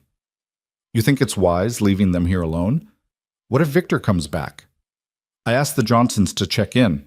Dan Johnson owes me a favor, and he's bringing his 2 oldest boys with him. They'll be here within the hour. Jonah pulled on his coat despite the already warming air. Victor won't try anything with witnesses around. He's too smart for that. It was cold comfort, but comfort nonetheless. Mara went upstairs to check on the children one last time before they left. She found them all awake, gathered in the boys' room like refugees huddled together for warmth. We'll be back before supper, she told them, trying to project a confidence she didn't feel.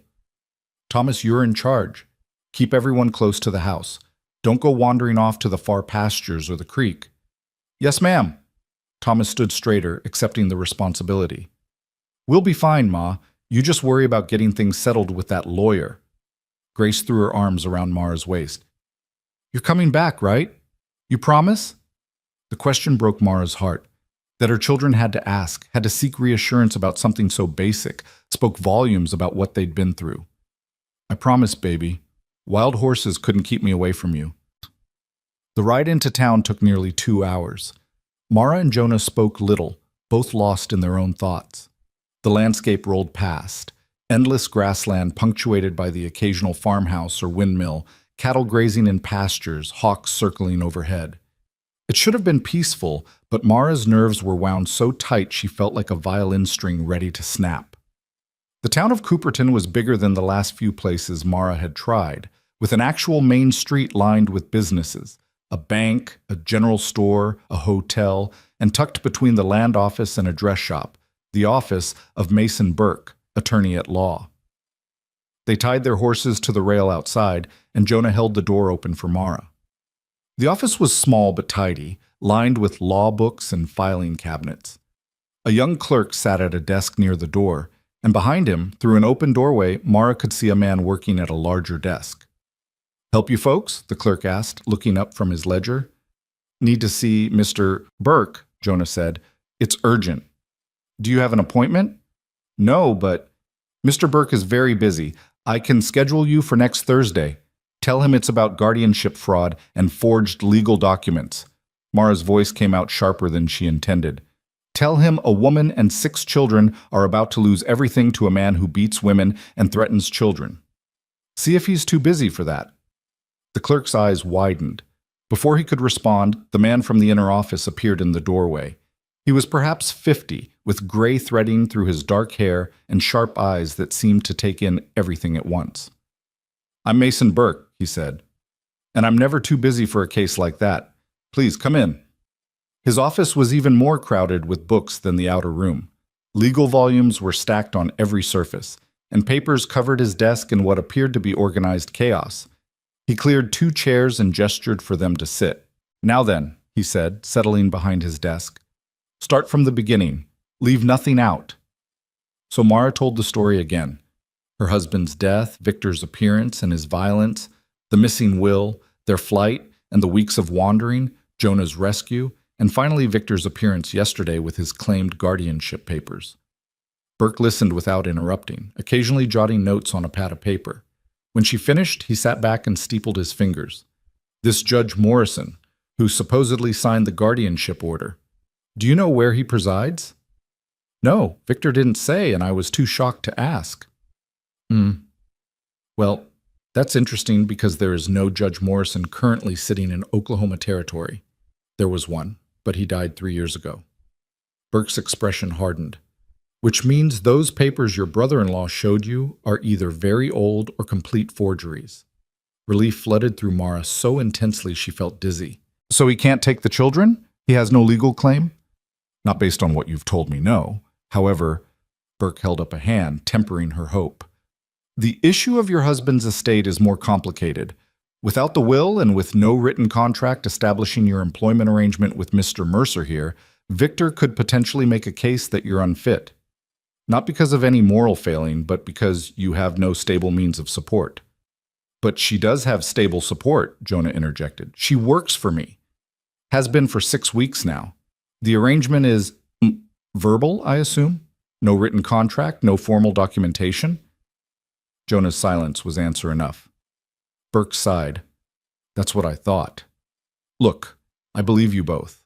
I can see this as a legitimate arrangement, but if this goes before a judge, Victor's lawyer, and he will have a lawyer, will paint Mrs. Collins as a vagrant who imposed on your charity.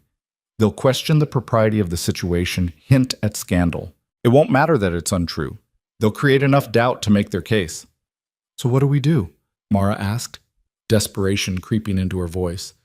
"There must be something—" "There is." Burke leaned forward. "We make the arrangement formal and unquestionable. Mr. Mercer, are you willing to employ Mrs. Collins as your housekeeper under a written contract, with specified wages, duties, and living arrangements for her and her children?" "Of course. I'll sign whatever you need." "Good. That's step 1. Step 2 is more complicated." Burke turned to Mara. "Your husband's will. You said it disappeared after his death. Did anyone else know about it? A lawyer who drew it up, perhaps? A witness to the signing?" Mara thought back, trying to remember.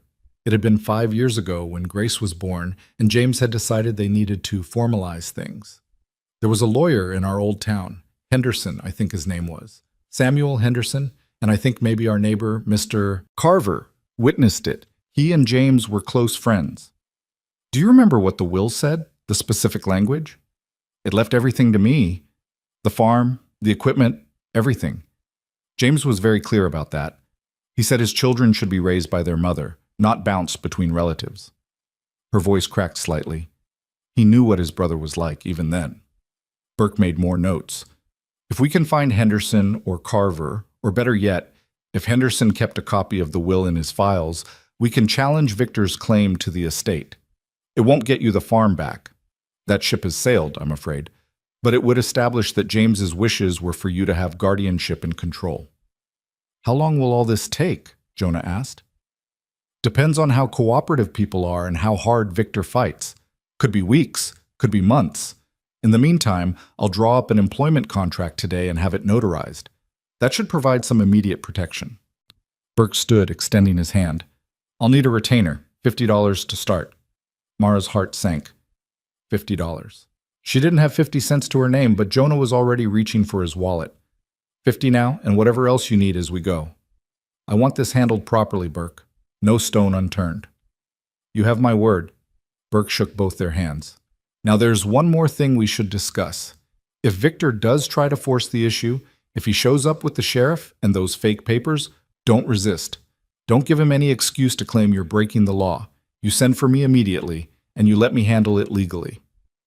And if the sheriff sides with Victor before you can get there, Mara asked, then you go peacefully and trust me to get you back. I know that's asking a lot, Mrs. Collins, but fighting will only make things worse. His expression softened. I've been practicing law for 26 years. I've seen men like your brother-in-law before. They're bullies who rely on intimidation and the assumption that their victims won't fight back. Well, you're fighting back now, and I promise you, we're going to win. They left the office with the promise that Burke would have the employment contract ready by the next day. Jonah insisted they stay in town for lunch, partly because it was nearly noon, but mostly, Mara suspected, to give her time to settle her nerves before the ride home. They ate at a small restaurant near the hotel, and Mara forced down food she couldn't taste while her mind raced through possibilities and worst-case scenarios. What if Victor came back before they got the contract signed? What if he'd already gone to the old town and gotten to Henderson or Carver first? What if... Stop.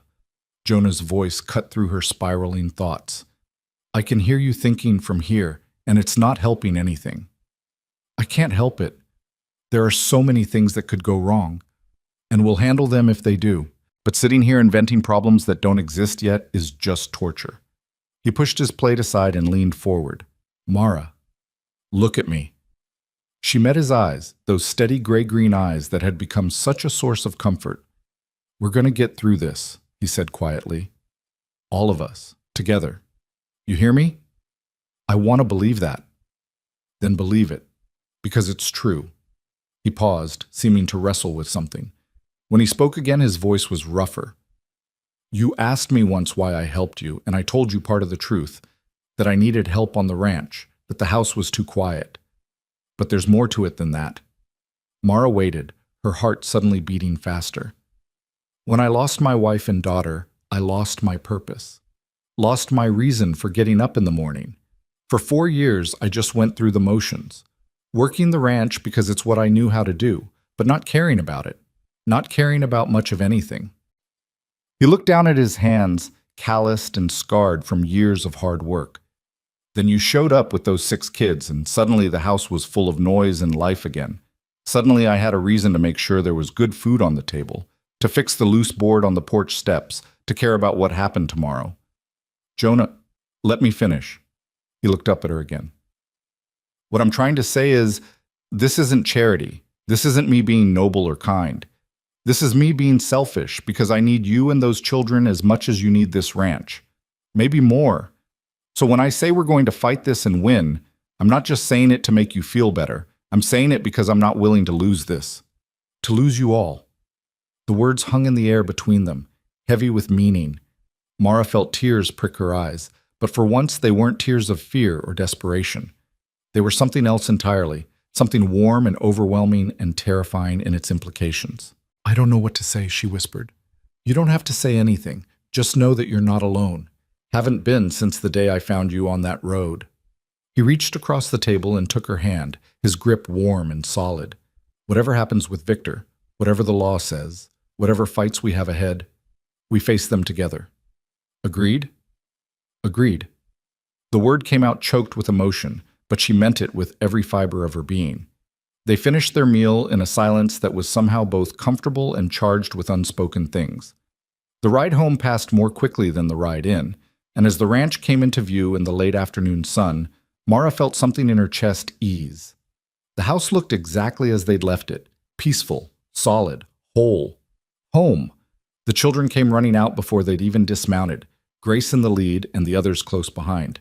They swarmed around Mara, all talking at once, and she hugged them fiercely, breathing in the smell of sunshine and dust and her babies. "Did you see the lawyer?" Thomas asked. "What did he say?" "He said Victor's papers are fake. There's no Judge Morrison. Hasn't been for 3 years." The relief on her children's faces was almost painful to witness. Samuel actually whooped with joy, and the twins started dancing around in circles. Even Lily cracked a smile. "So we can stay?" Grace asked, looking up at her mother with those impossibly blue eyes. "Really stay?" Mara looked over at Jonah, who was watching them with an expression she couldn't quite read. He nodded slightly, and she turned back to her daughter. "Really stay, baby? This is our home now." The celebration that followed was spontaneous and joyful. The children dragged Mara and Jonah into the house, chattering about everything that had happened while they were gone, how Mr. Johnson and his boys had come by and helped Thomas with the fence work, how Samuel had gotten the new colt to take an apple from his hand, how the chickens had laid a record 27 eggs, how Lily had picked the first ripe tomatoes from the garden. Normal things. Beautiful, mundane, everyday things that made a life.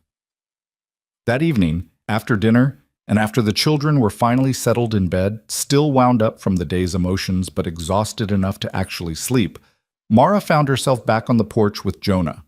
It was becoming their ritual, these quiet moments at the end of the day when they could talk without little ears listening. "Burke should have the contract ready tomorrow," Jonah said. "I'll write in first thing and bring it back for you to sign." "Thank you for paying his retainer, for everything. I'll pay you back, I swear. It might take time, but—" "Mara," he cut her off gently. "Stop trying to turn everything into a debt. This is an investment in our future. In the ranch's future, I don't want to be paid back. But $50 is worth it. You're worth it. Those children are worth it." He turned to face her fully. "When are you going to accept that you have value beyond what you can earn or repay?" The question struck deep. Mara opened her mouth to respond, then closed it again, not knowing what to say. When had she started measuring her worth only in terms of what she could do for others? When had she stopped believing she deserved kindness simply for being herself? "I don't know," she admitted finally. "Maybe when James died, or maybe before that, when I was growing up and learned that love always came with conditions. Do this, be that, earn your place. I guess I never learned how to just accept." "Well, it's time you learned." Jonah's voice was soft but firm. "Because those children up there accept you completely, just as you are. And so do I." Mara felt her breath catch. "Jonah, I know it's too soon. I know you're still grieving your husband, still finding your feet. I'm not asking for anything, Mara. I'm just telling you the truth." He paused. "I care about you. About all of you. And not just as an employer or a friend. I need you to know that before we go any further down this road. Need you to understand what you mean to me." Her heart was pounding so hard she could hear it in her ears. "What are you saying?" "I'm saying that somewhere between pulling you off that dusty road and watching you make this house a home, I started falling for you. Started imagining a future that included all of us, you and me and those 6 beautiful children." He ran a hand through his hair, looking uncharacteristically uncertain. "I'm saying that if you wanted, when you were ready, we could make this arrangement something more permanent than just employment. We could be a real family." The word should have terrified her. Should have sent her running, because the last time she'd trusted a man with her heart, she'd ended up widowed and homeless. But instead, she felt something warm unfurl in her chest, something that felt dangerously like hope. "I'm not James," Jonah continued when she didn't respond. "I know that. I'm not trying to replace him or make you forget him, but I could be a father to those children, could be a partner to you, could give you all the home and security you deserve, if you wanted that, if you could ever see me that way." Mara looked at this man who'd saved her family, who'd opened his home and his life without hesitation, who was looking at her now with such vulnerable honesty in his eyes. And she realized with startling clarity that she could see him that way, could imagine waking up next to him, building a life with him, growing old on this ranch together. It was too soon. James had only been gone 6 months. She should wait, should grieve properly, should give herself time. But life didn't always allow for should. Sometimes you had to grab onto happiness when it appeared, because waiting for the perfect moment meant missing the real one. "I'm not ready yet," she said slowly. "Not for marriage or anything official.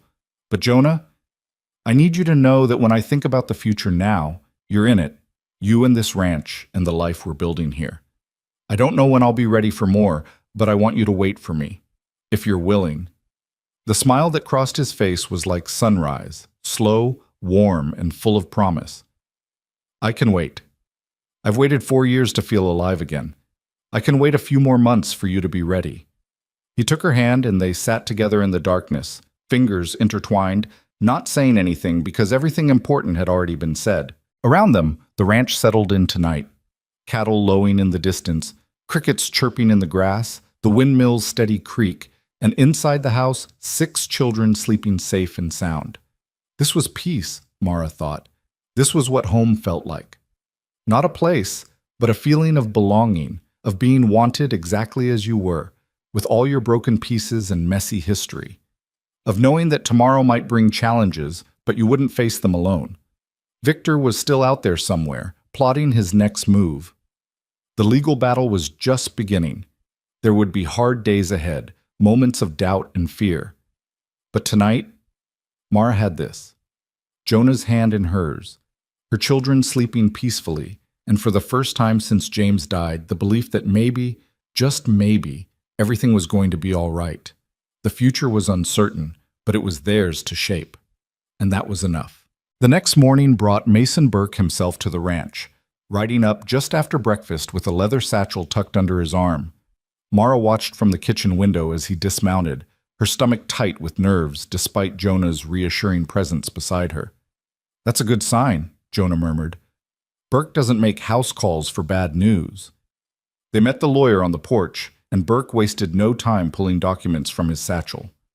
"I have your employment contract here, ready for signatures, but that's not why I came out personally." His expression was grim. "I did some digging yesterday after you left.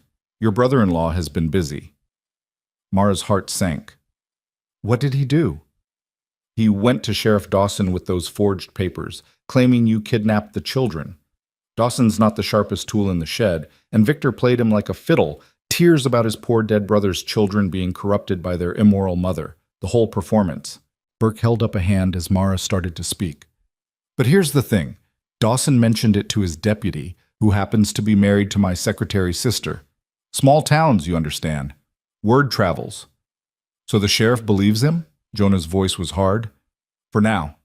But I've already filed a complaint with the territorial judge, Martin Hayes. He's a fair man, can't be bought, and he takes a very dim view of forged legal documents. I've requested an emergency hearing for tomorrow afternoon." Burke pulled out more papers. "These are affidavits I need you both to sign, detailing everything you told me yesterday. And I need the children to sign statements too, at least the older ones who can write." "Tomorrow?" Mara felt the walls closing in. "That's so soon." "Better soon than waiting for Victor to make another move. We control the narrative this way.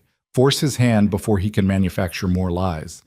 Burke's eyes were kind but firm. "I know it's frightening, Mrs. Collins, but trust me on this. We want this hearing while the truth is still fresh and clear."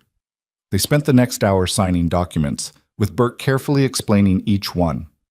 When it came time for the children's statements, Thomas stepped forward without hesitation, his jaw set in that determined way that reminded Mara so much of James. "I remember everything Uncle Victor did," Thomas said, as he signed his name in careful script. "Every threat, every time he hit Ma, every promise he made about what would happen if we didn't cooperate. I'll tell the judge all of it." Samuel signed next, his hand shaking slightly, but his statement clear and detailed. Even the twins, at Burke's gentle prompting, managed to write a few sentences about being scared of their uncle, about running away in the night. Grace watched all of this with wide eyes. "Do I have to write something too?" she asked in a small voice. "Not if you don't want to, little one," Burke said kindly. "But if you feel up to it, your voice matters too." Grace looked at her mother, then at Jonah, then back at Burke. Finally, she nodded. In her careful, childish handwriting, she wrote, "Uncle Victor is mean. He hurt Mama. I don't want to go with him. I want to stay with Mama and Mr. Jonah forever." The simplicity of it brought tears to Mara's eyes. Burke carefully collected all the statements and added them to his satchel. "That's everything I need for now. The hearing is tomorrow at 2 o'clock at the courthouse in Guthrie. That's about a 4-hour ride from here, so you'll need to leave early. I recommend bringing all the children. The judge will want to see them." "All of them?" Mara's voice rose. "Even Grace? She's only 6. "Especially Grace. Judge Hayes has a soft spot for children, and seeing her, seeing all of them healthy and happy and clearly bonded with both of you, will speak louder than any legal argument I can make." Burke stood, preparing to leave. "One more thing. Victor will be there and he'll have representation. Don't let him provoke you. Don't engage with him at all. Let me do the talking." After Burke left, Mara found herself unable to sit still. She cleaned the kitchen that was already clean, reorganized the pantry that was already organized, scrubbed floors that didn't need scrubbing. Jonah finally caught her by the shoulders as she was about to start washing windows for the second time that week. "Stop," he said gently. "You're going to wear yourself out before we even get to the hearing." "I can't help it. I need to do something, need to keep moving, or I'll start thinking about all the ways this could go wrong." "Then let's take a walk. Get out of this house for a bit." He called to Thomas to watch the younger children, and then he and Mara walked out toward the south pasture where wildflowers bloomed in great sweeps of purple and gold. The day was warm but not oppressively hot, and a breeze carried the scent of grass and earth and growing things. They walked in silence for a while, and Mara felt some of the tension ease from her shoulders. There was something healing about this land, something that spoke to the deepest parts of her soul. Maybe it was the vastness of it, the way it made human problems seem smaller by comparison. Or maybe it was simply that she'd found peace here, and her body remembered that even when her mind was churning with worry. "Tell me about James," Jonah said suddenly. Mara looked at him in surprise. "What?" "Your husband. You've mentioned him, but you haven't really talked about him. What was he like?" It was the last thing she'd expected him to ask. Most men would have avoided the subject of her dead husband entirely, not wanting to invite comparisons or resurrect ghosts. But Jonah was watching her with genuine interest, and Mara realized he wasn't asking out of jealousy or insecurity. He was asking because James was part of her story, and he wanted to know all of her. "He was kind," she said slowly, reaching back through memory. "Patient with the children, always laughing. He loved to make things with his hands, furniture, toys, little wooden animals for Grace. He'd sing while he worked, completely off-key, and it used to drive me crazy, but now I'd give anything to hear it again." "How did you meet?" "At a barn raising when I was 17. He was helping my father with the roof, and he smiled at me across the yard. And that was it. I was gone." She smiled at the memory, bittersweet but no longer sharp with pain. "We were married 6 months later. Everyone said we were too young, too impulsive, but we proved them wrong. We had 10 good years together before the accident." "He sounds like a good man." "He was. He really was." Mara stopped walking and turned to face Jonah. "But he's gone, and I'm still here. The children are still here. And we need to keep living, keep moving forward. I think—" She paused, choosing her words carefully. "I think James would be glad we found you, would be grateful that someone's taking care of his family the way he would have wanted." Jonah reached out and tucked a strand of hair behind her ear, the gesture so tender it made her breath catch. "I hope so, because taking care of his family has become the most important thing in my life." They stood there in the field of wildflowers, the sun warm on their faces, and Mara felt something shift inside her. The guilt she'd been carrying, the feeling that caring for Jonah was somehow a betrayal of James, began to ease. James would want her to be happy, would want the children to have a father figure, a stable home, a future. Loving Jonah didn't mean forgetting James. It just meant choosing to live fully in the present rather than dwelling in the past. "When this is over," she said softly, "when Victor is dealt with and the legal matters are settled, I think I'll be ready. For more. For us." Jonah's eyes lit up with hope and something deeper. "You mean that?" "I mean that. You've been patient with me, with all of us. You've given us time to heal and space to breathe. And somewhere along the way, this stopped being just a safe place and started being home. You stopped being just our employer and became," she searched for the right word, "became ours. Part of us." He pulled her into his arms then, and Mara let herself lean into his strength, feeling the steady beat of his heart against her cheek. They stood like that for a long moment, two people who'd been broken by loss finding wholeness in each other. "Whatever happens tomorrow," Jonah murmured into her hair, "we face it together. And when it's done, we start building the life we both deserve. Deal?" "Deal." They walked back to the house hand in hand, and Mara felt lighter than she had in months. The fear was still there. She'd be foolish not to be afraid of the hearing tomorrow, but it no longer consumed her. Whatever the judge decided, whatever legal hoops they had to jump through, she knew one fundamental truth: she wasn't alone anymore. That evening, she gathered the children after supper to prepare them for the next day. They sat in the parlor, all 6 of them watching her with varying degrees of anxiety. "Tomorrow we're going to see a judge," she began. "He's going to listen to both sides, our side and Uncle Victor's side, and then make a decision about where you children should live." "But we want to live here," Michael said immediately, "with you and Mr. Jonah." "I know, sweetheart, and that's what we're going to tell the judge. Mr. Burke says he's a fair man, someone who will listen to the truth, but I need you all to be brave tomorrow. Can you do that?" 6 heads nodded, some more confidently than others. "What if the judge believes Uncle Victor?" Lily asked, voicing the fear they all shared. "What if he makes us go with him?" Mara exchanged a glance with Jonah, who'd been standing quietly in the doorway. He came forward and knelt down so he was at the children's level. "Then I fight harder," he said simply.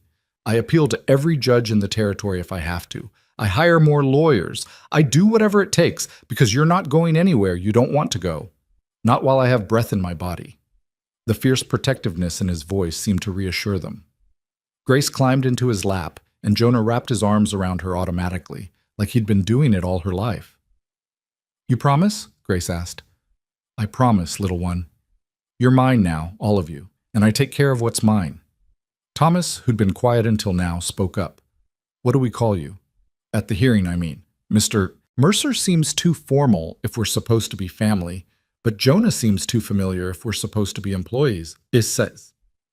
It was a good question, one that cut to the heart of their ambiguous situation. Jonah looked at Mara, clearly wanting her input before answering. "What do you want to call him?" Mara asked her children. "What feels right to you?" The children looked at each other, having some silent conversation that only siblings could have. Finally, Samuel spoke up. "Could we call you Pa? If that's all right with you, I mean. We know you're not our real Pa, but you've been more of a father to us than Uncle Victor ever was. More even than—" He stopped, looking guilty. "I don't mean to dishonor Dad's memory." "You're not," Mara said quickly, her throat tight with emotion. "Your father would be honored that you found someone worthy of that title." Jonah's eyes were suspiciously bright. "I'd be proud to be called Pa. More proud than you know."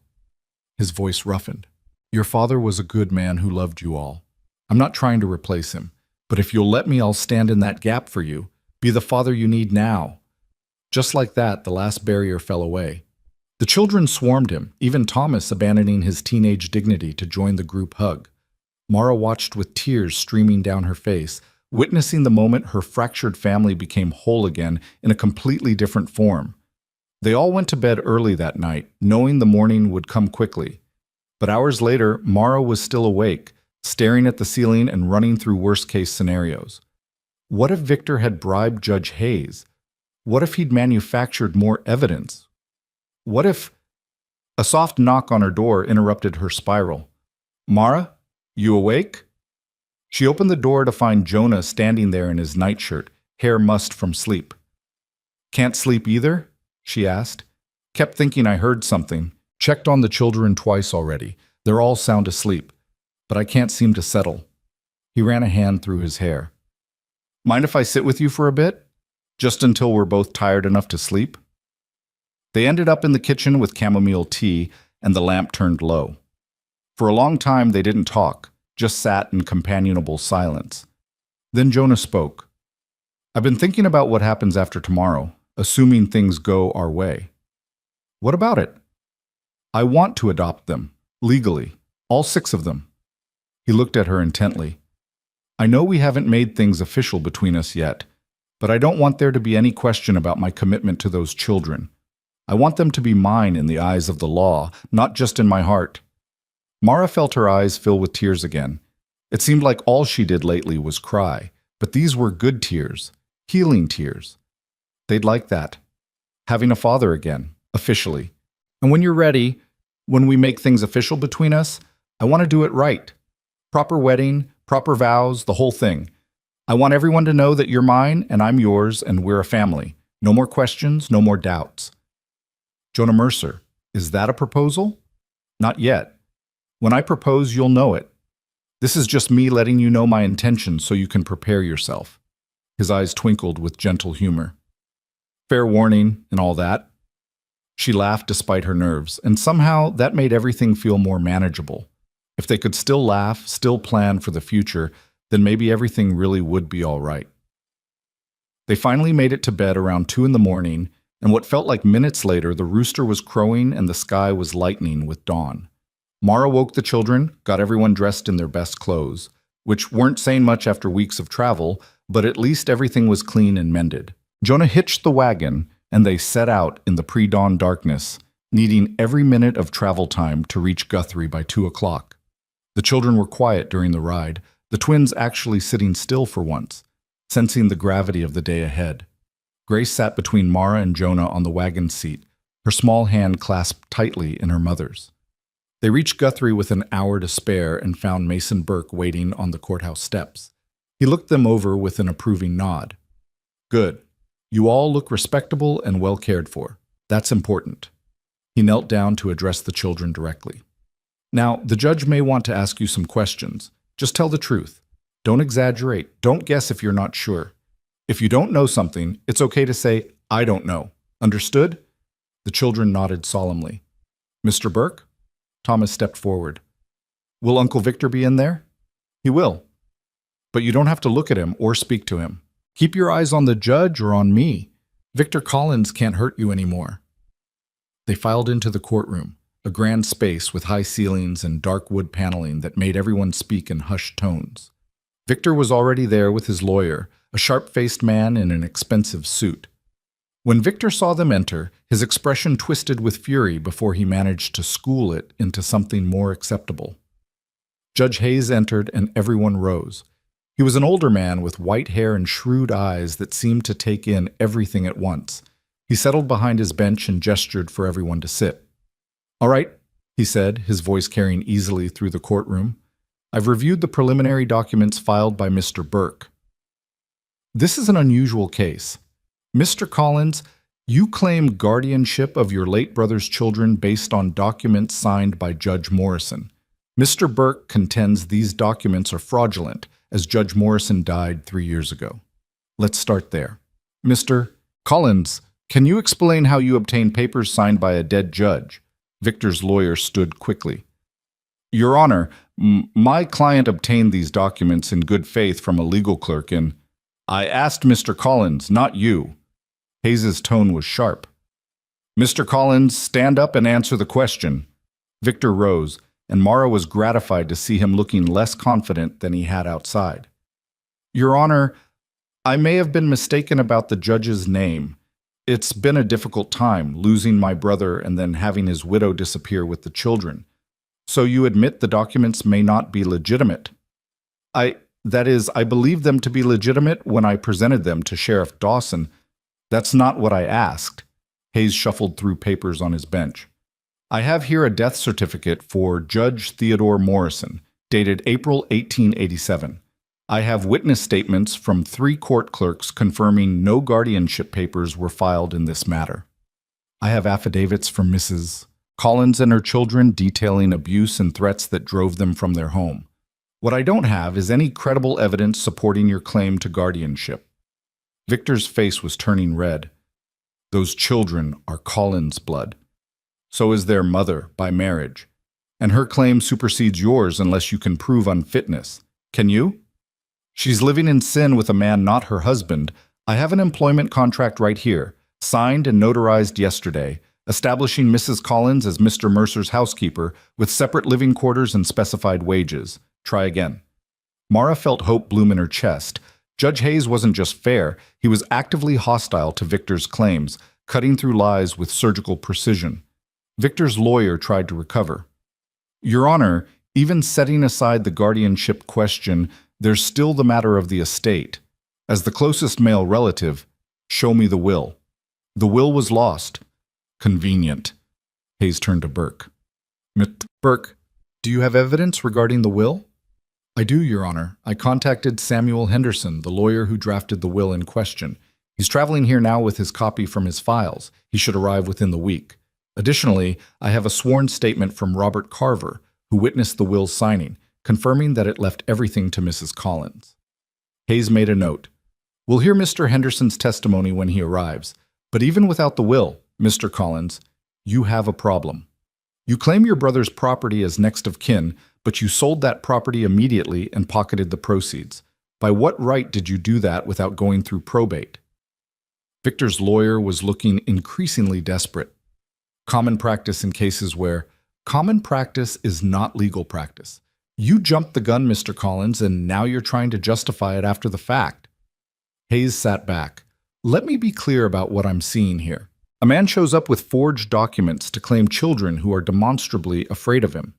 He's already illegally disposed of their father's property. His sole motivation appears to be controlling whatever inheritance remains. Am I missing anything? Your Honor, Victor's lawyer tried. I'm not finished. Hayes's voice could have cut glass. Now, I could simply dismiss Mr. Collins's petition and be done with it. But I want to hear from the children. I want to know what they want. He gestured to the children, and they came forward together, holding hands. Thomas stood in front, the others ranged behind him like soldiers.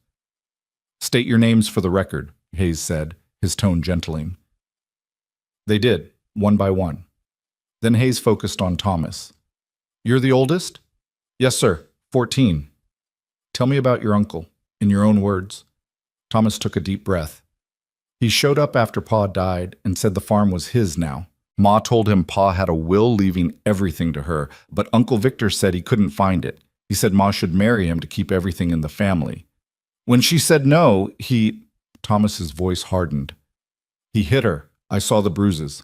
And he told me that if I didn't convince Ma to cooperate, he'd make sure none of us had anywhere to go. Did he hit you or your siblings? No, sir, just Ma. But he scared us. The way he looked at her, the way he talked, we knew he'd hurt her worse if we stayed. Hayes made more notes. Then he addressed Samuel. What about you, son? You agree with what your brother said? Yes, sir. Uncle Victor is mean. He made Ma cry. We ran away in the middle of the night because we were scared. One by one, Hayes questioned the children. The twins confirmed Thomas's story. Lily described hearing their mother's sobs through the bedroom walls. And Grace, sweet Grace, climbed right up onto the judge's bench like she was visiting a favorite grandfather and said, We want to stay with Mama and Pa Jonah. They take care of us. Uncle Victor doesn't love us. Pa Jonah does. The courtroom was silent. Even Victor's lawyer seemed at a loss for words. Hayes looked at Grace for a long moment, then gently lifted her down. Thank you, sweetheart. You've been very brave. You can sit down now.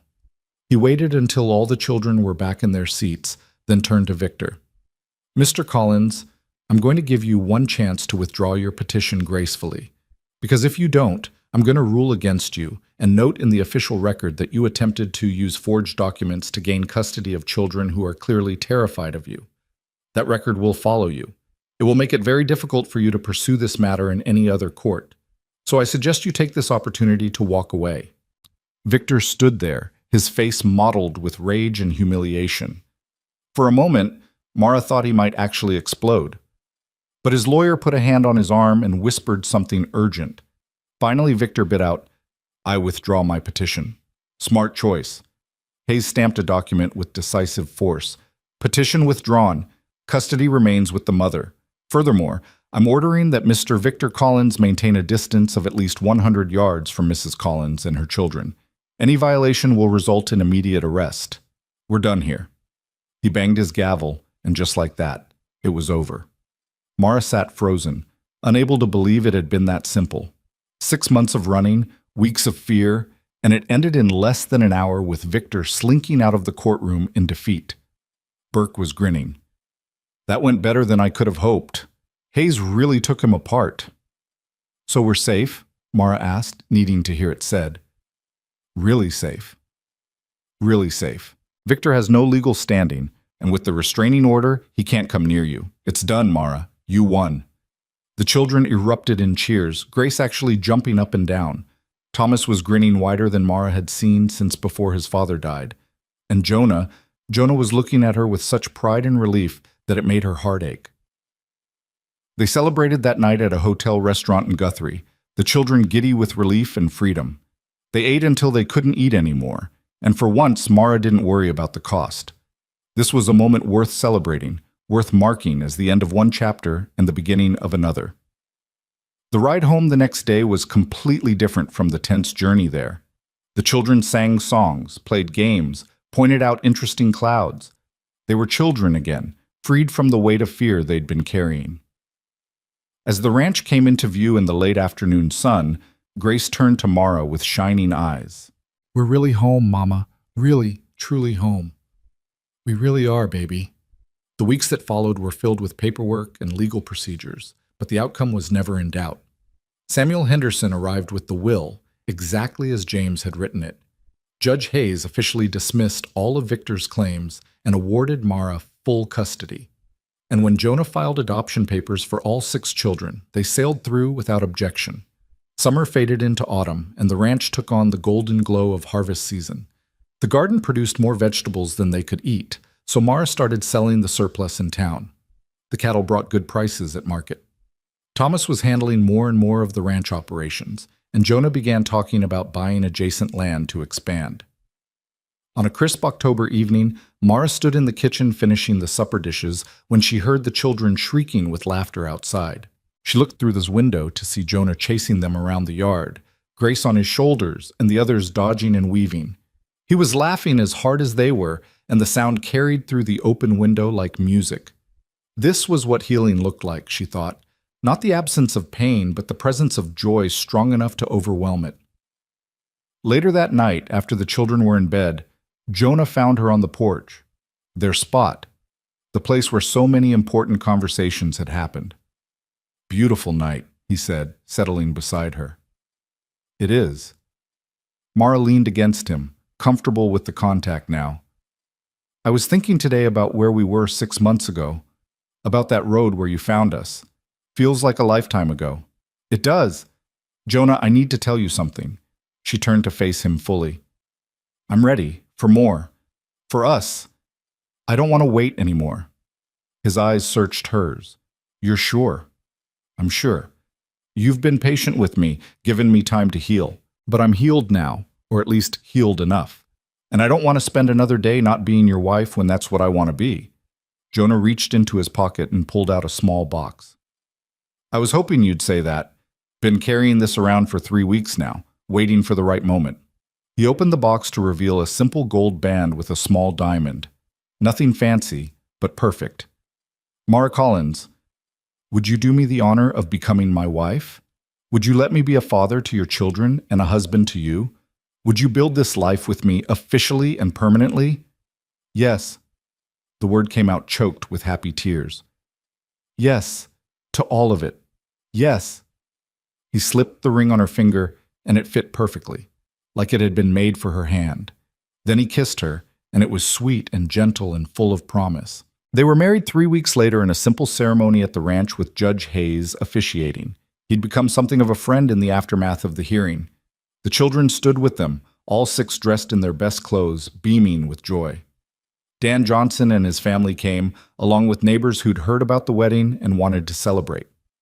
When Hayes pronounced them husband and wife, the children cheered so loudly that the cattle in the far pasture startled. Grace threw flowers everywhere. The twins set off firecrackers they'd been saving, and Thomas gave the toast at dinner with surprising eloquence about second chances and the family they'd chosen. That night, lying beside her new husband in the room that was now truly theirs, Mara thought about the journey that had brought them here, about desperation and despair, about the moment on that dusty road when she'd been so certain it was the end, and about the quiet rancher who'd looked at her broken, desperate family and said the words that changed everything. "Then I want you all." Those words had saved them, had given them not just shelter and food, but a home, a real home, built on love and choice and the daily decision to show up for each other. "What are you thinking about?" Jonah asked, pulling her closer. "About how lucky we are, how easily things could have gone differently. But they didn't. We found each other. That's what matters." "We found each other," she agreed. "Or maybe you found us. Maybe we were exactly where we needed to be for you to find us." "Maybe so." He kissed her forehead. "Either way, I'm grateful. Every single day, I'm grateful." Outside, the ranch settled into its nighttime rhythms. Cattle lowed softly in the darkness. The windmill creaked its familiar song. And inside the house, but 8 people slept peacefully, a family forged not by blood alone, but by choice and love, and the willingness to see value in what others had discarded. The future stretched ahead of them, full of possibility. There would be hard days still. There always were. Winters to weather, challenges to face, the normal struggles of life and family. But they would face them together as they'd faced everything else. And in a land that had once given them nothing, they'd found everything that mattered: home, family, love, belonging. All because one man had looked at a desperate woman and her 6 children and seen not a burden, but a gift. And in choosing them, had found his own salvation. The summer sun that had once seemed so merciless now blessed their land with warmth and light. The dusty road that had nearly claimed them was just a road now, one path among many, leading somewhere better. And the children who'd once believed nobody wanted them woke each morning to a home where they were cherished, protected, and loved without conditions or limits. This was their story. This was their triumph. And this, finally, beautifully, completely, was their home.